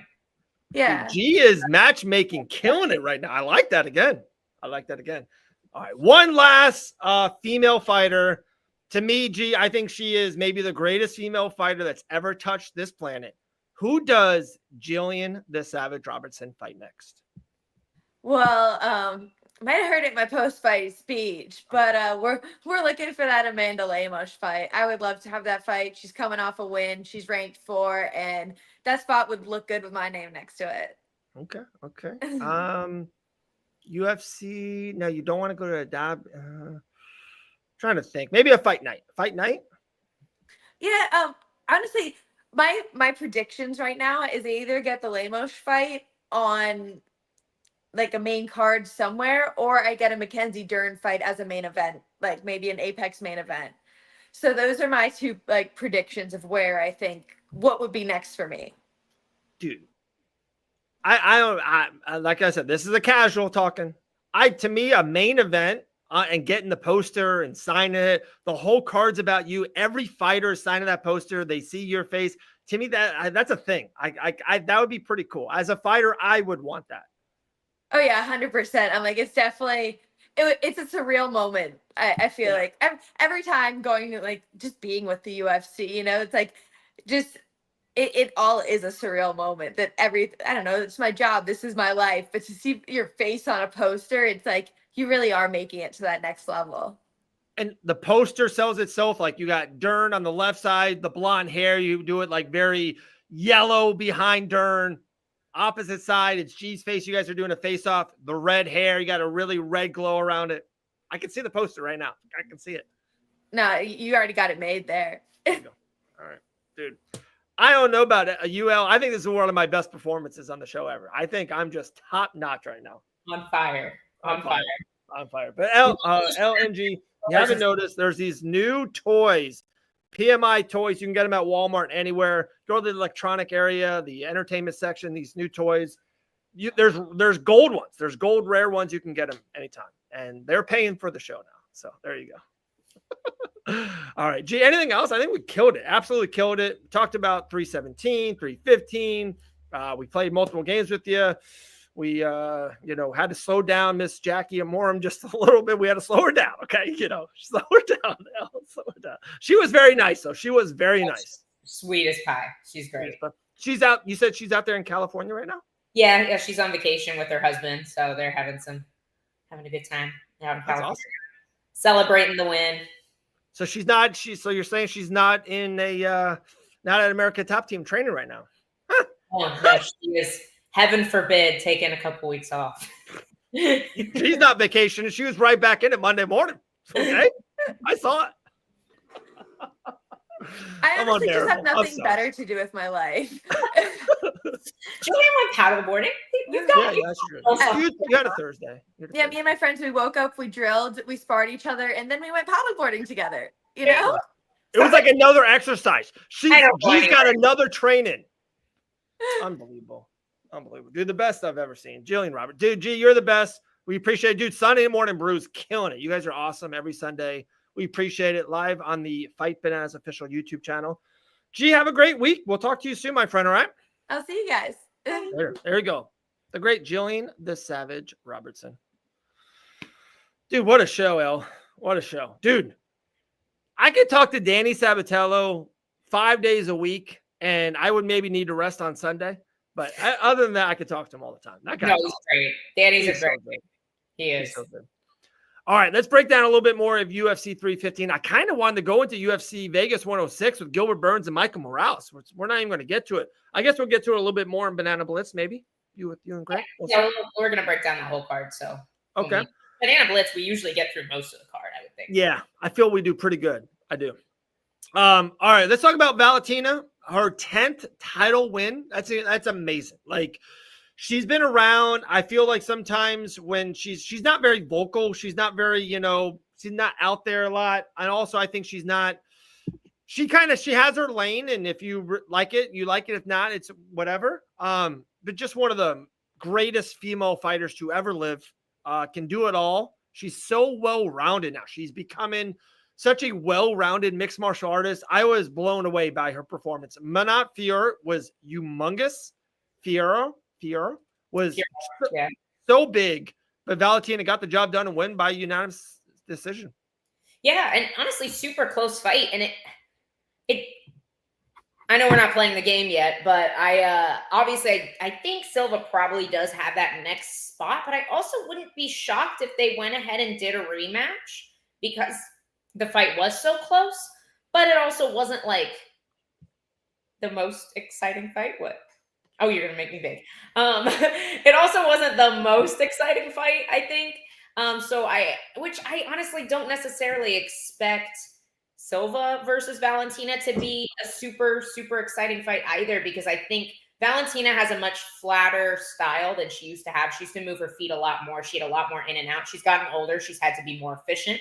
And she still bounces and she's still ready to counter, but she's kind of bounces in place and kind of stands and waits for that good counter shot so she can enter in. And Silva also is a counter striker and she moves her feet so well and she cuts around the outside of the cage so well. I think it's going to be a lot of bouncing in front of each other, Valentina kind of following Silva around the cage. So I don't expect it to be like the most exciting fight either way, to be honest. I think Valentina, I agree with you, Jake. She's gotten a little more boring, but she has to be more efficient. You get older, you're not as fast.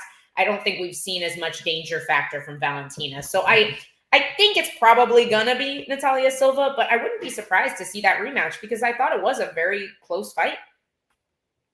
You think Fiorot will get the shot over Natalia Silva? Probably not. No, I'm just saying I wouldn't be shocked to see that rematch at some point. Also, Gillian and I were talking about this on Sunday, and we would kind of like to see if Fiorot can fight at 135. I think outside of Kayla Harrison, it's not the deepest division. Kayla is by far the most exciting prospect at 135. I don't think Manon can beat her. But that doesn't mean she can't beat Raquel Pennington. or Juliana Pena, or, like Easy. Macy Chiasson. Like, I think there's some exciting fights for her there as well, where I think her style will fit well if she's big enough, which she looks like she is. But I will say, isn't that a little bit of her secret sauce as a flyweight? Is just how big she is and physical she is. I think at 135, she kind of loses a little of that. Maybe, or maybe she looks a lot better because she's not killing herself to make the weight. We've seen that in the past too. I think you have to see it. You're right. See the fighter before they go up. Like, because you have girls like Jessica Andrade who have finishes in 3 weight classes. I say you have girls like Jessica Andrade. She's literally the only person. She's the only woman to have finishes in 3 weight classes. Her and Jared Cannonier are like the only 2 people I think that have ever done that. So. And hey, this isn't necessarily true. Manon had she was hurting people earlier in her UFC career. She's not hurting Valentina, but like Valentina's literally the best in the world. And I do think when Manon is like trading jabs with I should say in modern history. Thank you, SG. In modern history, Jared Cannonier and Jessica Andrade. But I think when Manon was trading jabs with Valentina, Valentina's jab looked a lot harder. And obviously was doing a lot more damage. You had Manon's nose bleeding. I wonder if it's a issue where she doesn't have the power to go up to 135, or if she's losing a lot of her power because she's killing herself to make 125. And maybe we see her hitting a little bit harder at 135. I think we need to see it to know for sure. Great point. The great Kenny Florian, man. I was just watching him on the Anik and Florian podcast. What a show. Good show, guys. After our show, watch that. Give that one a watch. But second best show, right after Five Bananas, obviously. Yeah, right after us. Oh man. Yeah, good morning. She had Blanchard on her 3rd attempt, didn't hurt her. It's people. If I could say just real quick, there's sometimes I interview different people different ways. Maybe she was fighting Blanchfield a different way. Maybe you want to give a big power shot. Blanchfield can go and get a takedown. You just want to keep peppering her. Guys, she beat her. Like, she beat Blanchfield, who was the favorite in that. So I think there's a lot of danger there. Yes, I think there's more danger being, and I think being underneath Erin Blanchfield for 3 to 5 rounds than under Valentina. I think you are more likely to get finished if you're underneath Erin Blanchfield than if you're underneath Valentina. So you can fight them. Even an hour, 32 minutes. I know we've had 3 amazing guests so far, but one name we have not mentioned on the show, the great Jose Aldo. It's funny. I didn't see it as a retirement, but then just like the world ran with it. He did say, I'm not feeling good anymore. Like, maybe this might be it. He did say that, but he didn't go, I'm done. But the world did run with it. Do you think he ever fights again? And if he doesn't, Jose Aldo, one of the greats of all time. Great fight, too. Down to the wire. Fun fight. I want to preface this by saying, how high my opinion of Jose Aldo has always been. I have been arguing on the side of Jose Aldo being in the conversation for greatest featherweight of all time with Dave. We fought about it. My opinion of Jose Aldo is a little bit tarnished after this last weekend. And it hurts my heart a little bit, because I do think if you go, I know his record so well, and I can go through a lot of these title fights. Like, knocks out Mike Brown to win the WEC title. His first title defense in the UFC was Mark Hominick. Beat Juice to the Gills Chad Mendes twice. Beat Frankie Edgar when Frankie Edgar was really good. Beat the best version of Ricardo Lamas. Like, his resume was just insane. And part of me wishes Jose Aldo had retired after. I think, like, he gets knocked out by Conor, but Conor's a superstar. I don't think that tarnishes him too much. And then comes back and beats Frankie right after that. If he had retired right then, I think the legacy is just so much greater. And I don't want to take that away from anybody, because I know some people love to compete, and I think Jose Aldo loves to compete and obviously has still had some great wins at 135.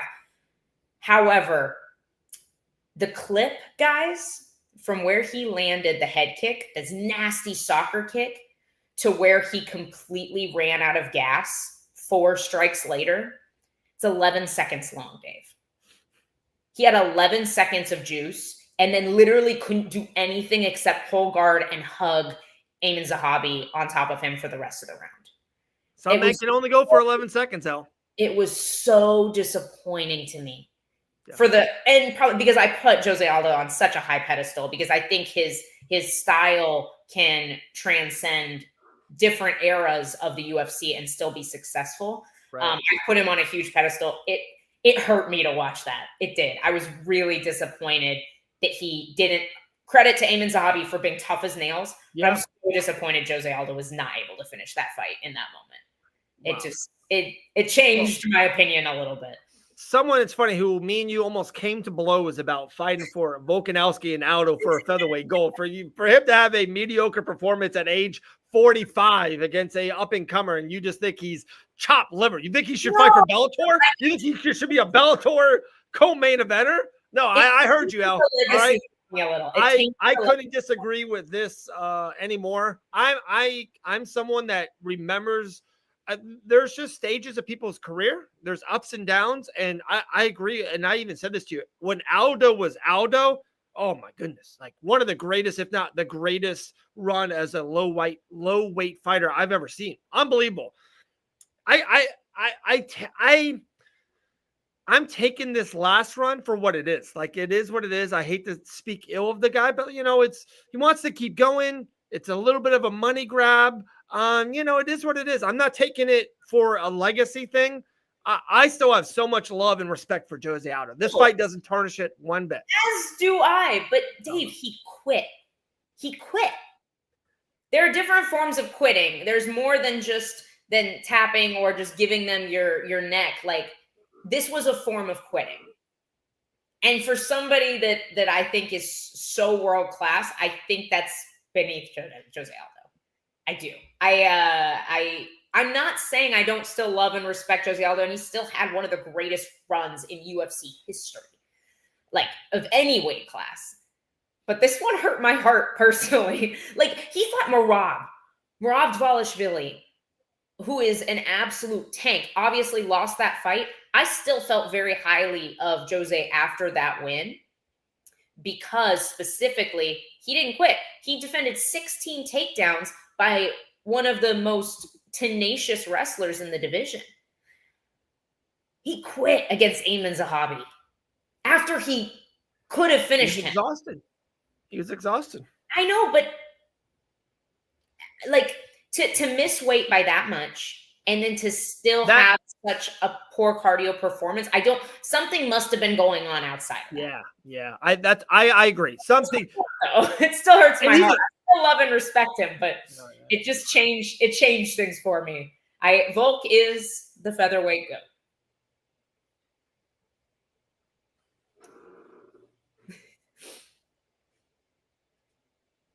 What, Dave?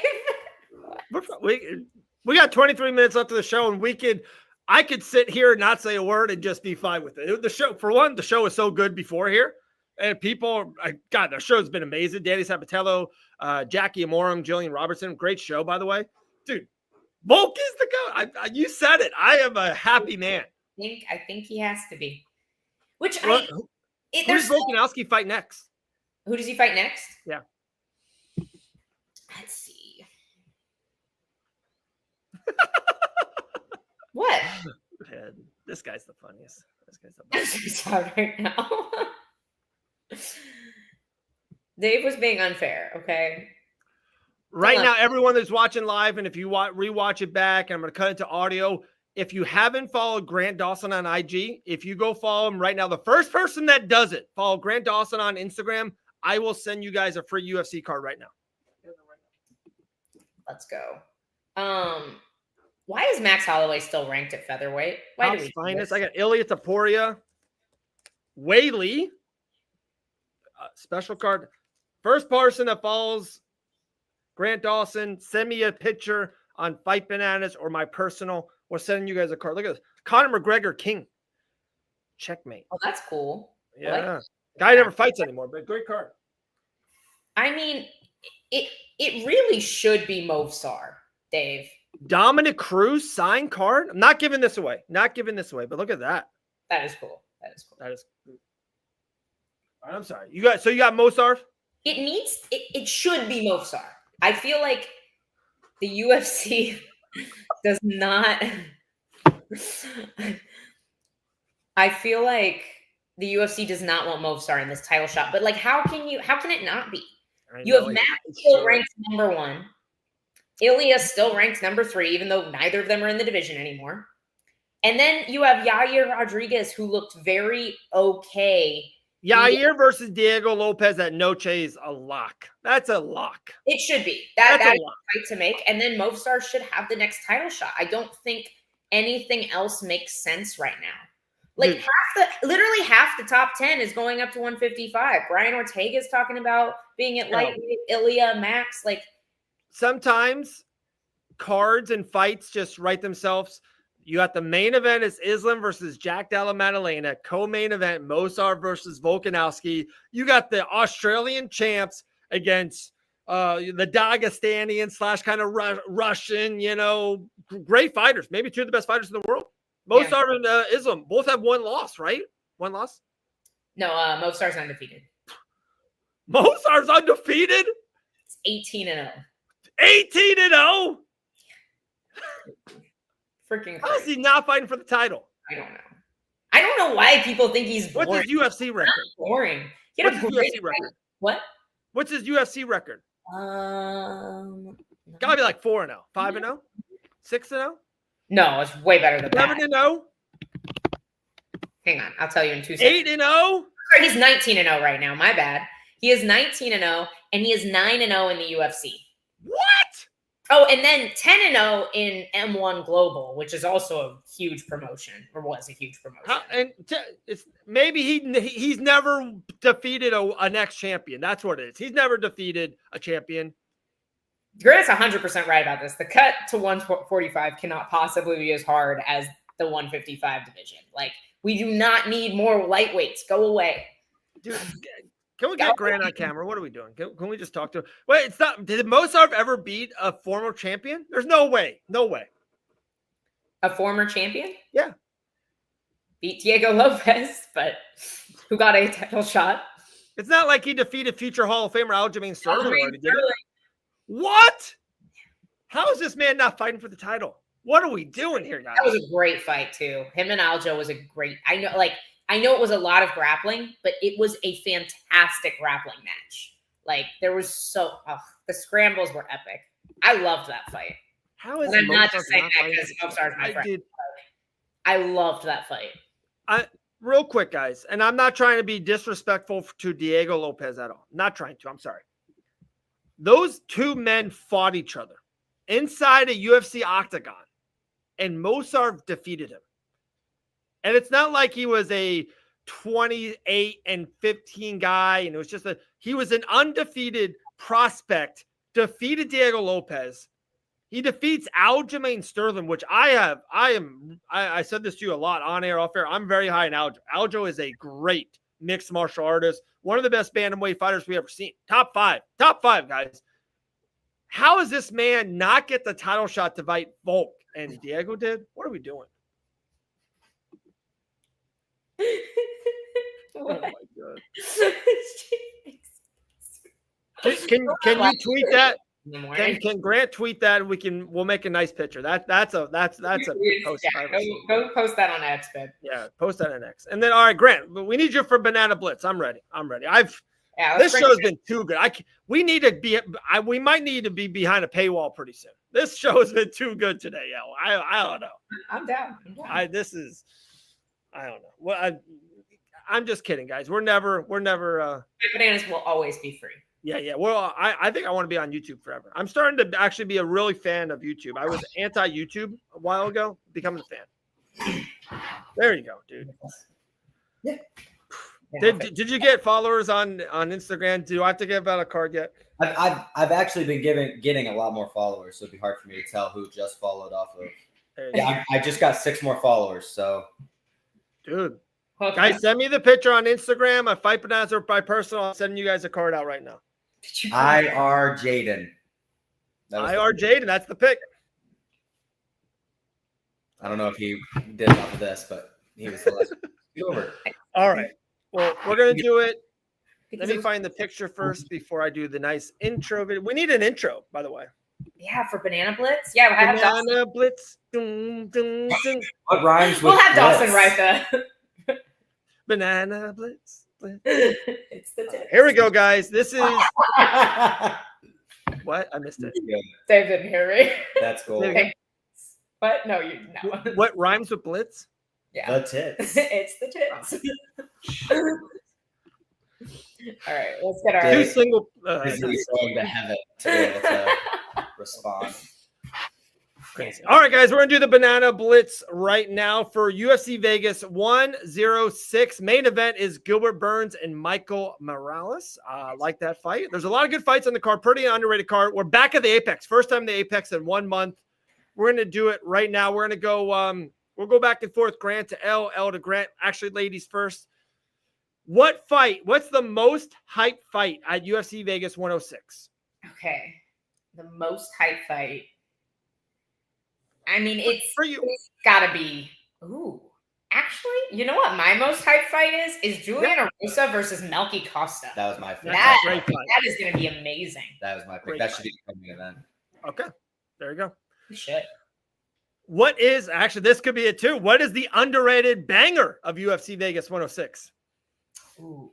Underrated banger for me is Sadiq Youssef versus Marlon Santos. That's a good fight. Yeah. I Santos is coming off an L versus Francis Marshall, right?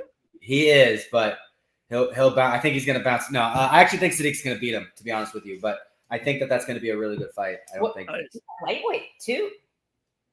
That's interesting. I think that helps Sadiq, to be honest. Wait, that's a. It says it's a lightweight. Unless that's a misprint. I think it was short notice. Yeah. Okay. We've been trying to fill some cards. So and we're just being funny real quick. All of us are with Santos. You know, that was a good fight. He tried his hardest. He didn't have the judges' scorecard. I'm kidding. Carry on. I'm kidding. No. Santos is a good mixed martial artist. That's what I was getting at. He's a good fighter. I think if without me answering the exact same thing I just said, which was Rosa versus Costa, I think that is the underrated banger is probably Youssef and Santos. Yeah. I expect that to be a really fun, at least first 2 rounds. Okay. What is the guaranteed fight that will be finished at UFC Vegas 106? Guaranteed finish? Ooh. I'm gonna take Thiago Moises to finish Jared Gordon. Wow. Via submission? I think so. Okay. I don't know who's going to finish. I think the fight will end in a finish. I think it's going to be the main event. I think that's the answer. Yeah, dude. Michael Morales? Yeah. But my thing is like he's either going to starch Gilbert Burns or we're going to find out he's not as good as we all think he is. You know, I do not think this goes 5 rounds. I think this ends with I think if this was a 3-round fight, we would still see a finish. I completely agree. Completely agree with that. And I'm not the saying exact opposite of that. I'm saying either way. Like yeah. No, I could see Gilbert getting a sneaky submission in there. Like Mike, you know, I can see it. So I'm leaning Morales. I am leaning Morales, but I can see Gilbert winning in a way. The exact opposite. What fight will definitely go the distance at UFC Vegas 106? I am gonna say the women's bantamweight fight is definitely going the distance. Luana Santos versus Tainara Lisboa. Yep.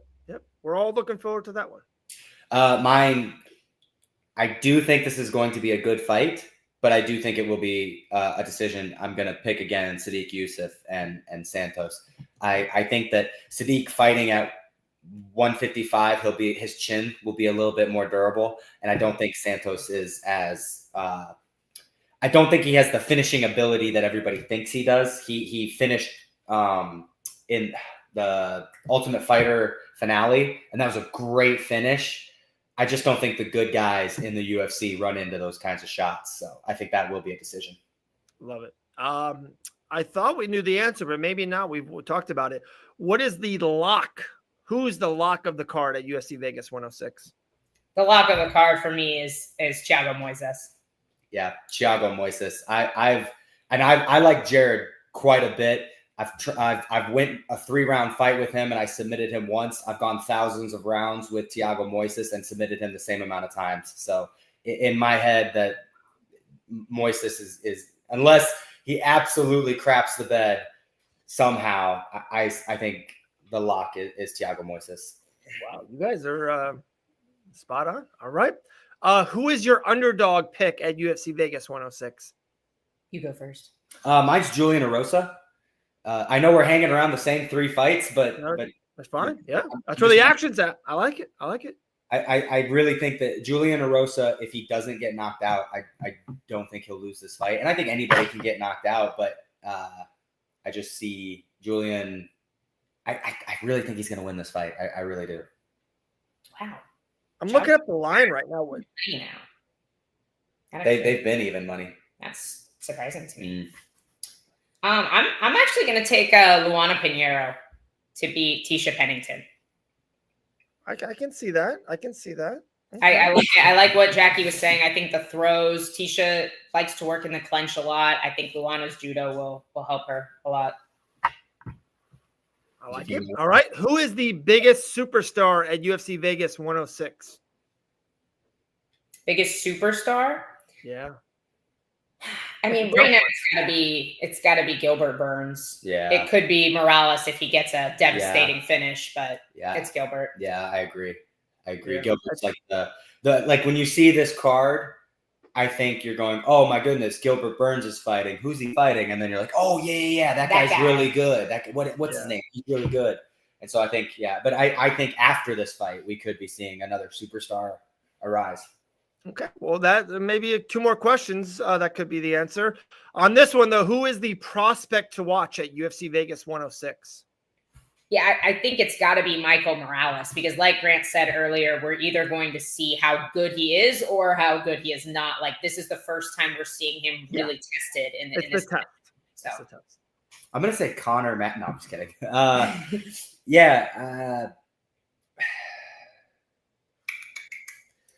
I'm interested to see. Yeah, I'm interested to see how Marlon Santos does, but I got to agree with her. It's probably Michael Morales. I do think there's some interest in Park Hyung-sung as well. Like undefeated at flyweight, we've been seeing a lot of new flyweights come onto people's radar lately, like Samarov, Joshua Van. Like there's some Andre Lima. There's some really exciting talent at flyweight too. So I think the division's got a little bit of a spark. So there's definitely some interest in another undefeated flyweight too. Total side note, and I want to finish this segment first, so when we clip it, it's gonna be amazing. Did you see the Hiraguchi betting line? Oh, for Kyoji? Yeah. I have not yet. He's a small underdog. I was like, what? Kyoji is? Yeah. Good money, guys. There you go. All right. What fighter has the most to gain at UFC Vegas 106? The most to gain? I mean, probably Michael Morales. It's his first big win. But also Rodolfo Bellato, if he somehow pulls off something against Paul Craig, he could have a really big moment as well. Oh, I think he's defeating Paul Craig this Saturday. I could see it. I could see it. Wait. You guys are saying that Paul Craig, what were you saying about Paul Craig? Paul Craig, I believe, will take an L this Saturday night. Okay. Yeah. Yeah, I was gonna say, so does everybody else. Like, yeah. He's a pretty big dog. Huge under. Yeah. I thought you were saying Bellato stands to gain a lot from beating Paul Craig. Yeah. No, I don't disagree. I think it's a good win. It's a big name. I don't disagree. Yeah, I thought you guys were saying like, oh, Paul, like he could lose this fight. I was like, Paul Craig is definitely gonna lose this fight. What are you talking about? I think he probably will. Yeah. Michael Morales is mine. Wow, Michael Morales, Banana Blitz. Last one though, maybe the same answer, maybe not. Who has the most to lose at UFC Vegas 106? Has the most to lose? For me, to be honest with you, it's Sadiq. I know he's an underdog here, but dude, he's only lost to the best fighters in the world. I was at 145 around the same time that Sadiq got signed to the UFC, and there was so much hype behind this kid, and I absolutely do think that his hype has kind of fallen off. He's taken 3 really big losses, but to really, really good competition. Edson Barbosa, Arnold Allen, and Diego. So it's like, he hasn't lost to anybody bad. If he loses this fight against Marlon Santos, who is arguably coming off of a loss to Marshall, I think that it's kind of the end for him. I agree. I think this is their opportunity to either throw Sadiq a bone or build a new prospect out of Myron. Wow, there we go. All right, that's Banana Blitz. Okay, I got like so many more with that. I just wanted to make sure that segment was done. You, Grant Dawson, this question's particularly just for you. If the UFC called you and your agent called you and said, hey, they really don't want to give Mosarv this shot, and there's not a featherweight, they want to offer you Alexander Volkanovski in November for the UFC Featherweight Championship. What's your answer? How do you answer that? I'm not bulimic. I can't make. There's zero shot. I can't make 45. Yeah. Sorry. Okay. I was just because when you said the featherweight thing with Sadiq, it just kind of popped in my head. I do forget sometimes that you were back in the day a featherweight. Yeah, I was back in the day. I actually just posted a video of me fighting at 150. That fight was at 150, and I look emaciated. The Super Mario?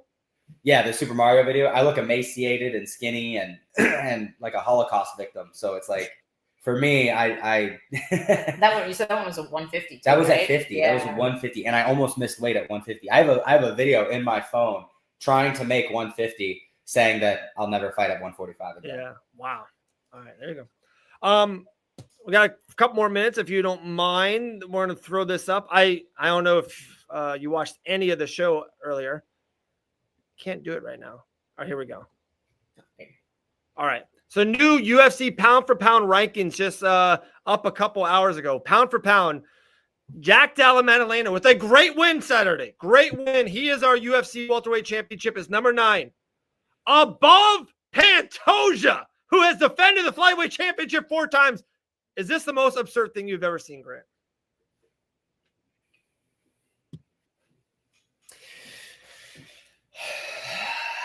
There's 2 guys with 0 title defenses above Pantoja, by the way. Ankalaev as well. Yeah, Ankalaev is number 6? Didn't he lose to Paul Craig? Tell me that's not disgusting. Am I wrong? Yeah, listen, man. I don't like pound for pound. It's too much like fantasy football for me. And people take pound for pound as like you're saying, how could they rank him above, right? But who would win in a fight? Della Maddalena or Tom Aspinall? I got Tom Aspinall. Totally agree. Who would win between Pantoja and Jack Della Maddalena? I got JDM in that one. Okay, via split decision. But it's all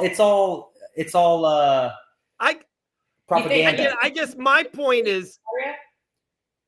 Oh yeah, of course. He's ranked, but Ilya's way higher than JDM. Yeah. It's just an opinion-based thing. John Jones beats every single person on that list. No, I don't disagree. Maybe except for Tom Aspinall. I guess my thing is.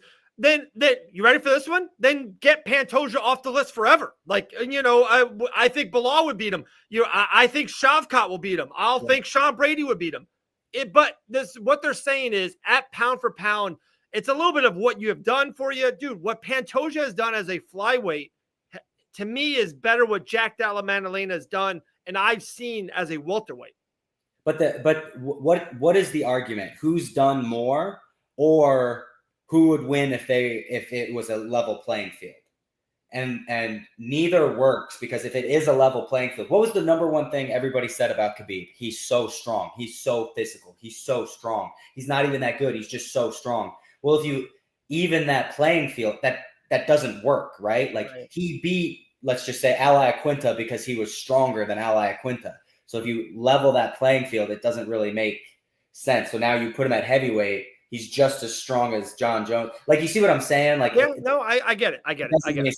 You need to get rid of pound for pound altogether. It doesn't make sense. It makes no sense. Everybody, I totally agree with this list. just like I agree with everyone who argues about who would win between Batman and Superman. We'll never know. It's not real. No one should care. Stop getting upset about it. And I don't mean you. I just mean like Superman would win. MMA fans in general. Like this does not matter. All right, it's 1:59, 35 seconds, 25 seconds left of the show. Breaking news happened very soon. Dana White's going to announce, we all assume, the UFC 317 main and featured fight. Grant Dawson, what's the tea? Did anyone tell you gym stories that you're not allowed to say? Just us through. Okay, well, what's going on? What's happening? Grant, spill the beans. I have no idea. I would assume that John Jones is fighting Pantoja for the #1 spot. No, I'm just kidding. I think it'll be John Jones is fighting Aspinall. Really? I'm hopeful. I'm hopeful, but I don't think so. Nobody wants to see Aspinall Cyril gone. Yeah, no one. Dude, the heavyweight Ankalaev, Yuri, I'm not excited for that fight either. The heavyweight division is dead except for John Jones and Tom Aspinall. So if they don't fight, it's RIP heavyweight. Wow, breaking news. Dana White's going to announce BSD versus Grant Dawson.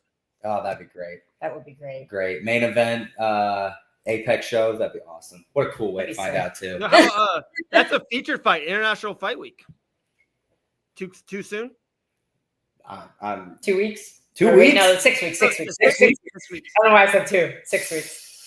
Give me 6.5 weeks. You know what I wish it was? I know it's not. I wish it was, hey, guys, starting this August, we're going to have a year-round Contender Series show. Yeah. That would be dope. We're no longer signing everybody that wins and loses on Contender Series. Just gonna have Oh, my God. You have 4 fights? You're ready for the UFC. It could be a Netflix deal, Amazon Prime deal. I think there could be a couple things down the hole, but I think it's most likely the Netflix deal. That's what I expect. No, it's got to be UFC 317. We got to know what's fighting. The card's around the corner. Yeah, probably. What a crazy world that we live in, where he could be announcing the deal with Netflix on an Instagram live story.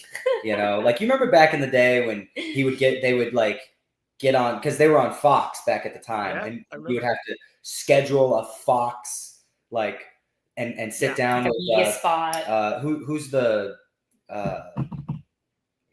Karen the Karen black chick that he would sit down with her and announce like big fights coming up and everybody would freak out. Now he's just like, guess I'll get on Instagram for 10 minutes. I know. It's crazy. All right. Well, that Grant, I'm telling you, go back and watch the first hour and a half, maybe the best first hour and a half. And then with you at the end, this could be our top 3 shows of all time. Top 3 shows ever. Danny Sabatello, that guy is so good on the mic. He's so good. Bro, he's gonna be champ. He's gonna be champ. The biggest problem with our sport today is that we won't see Danny Sabatello versus Merab Dvalishvili. Wow. Two Tasmanian devils just wrestling the crap out of each other. That would be epic.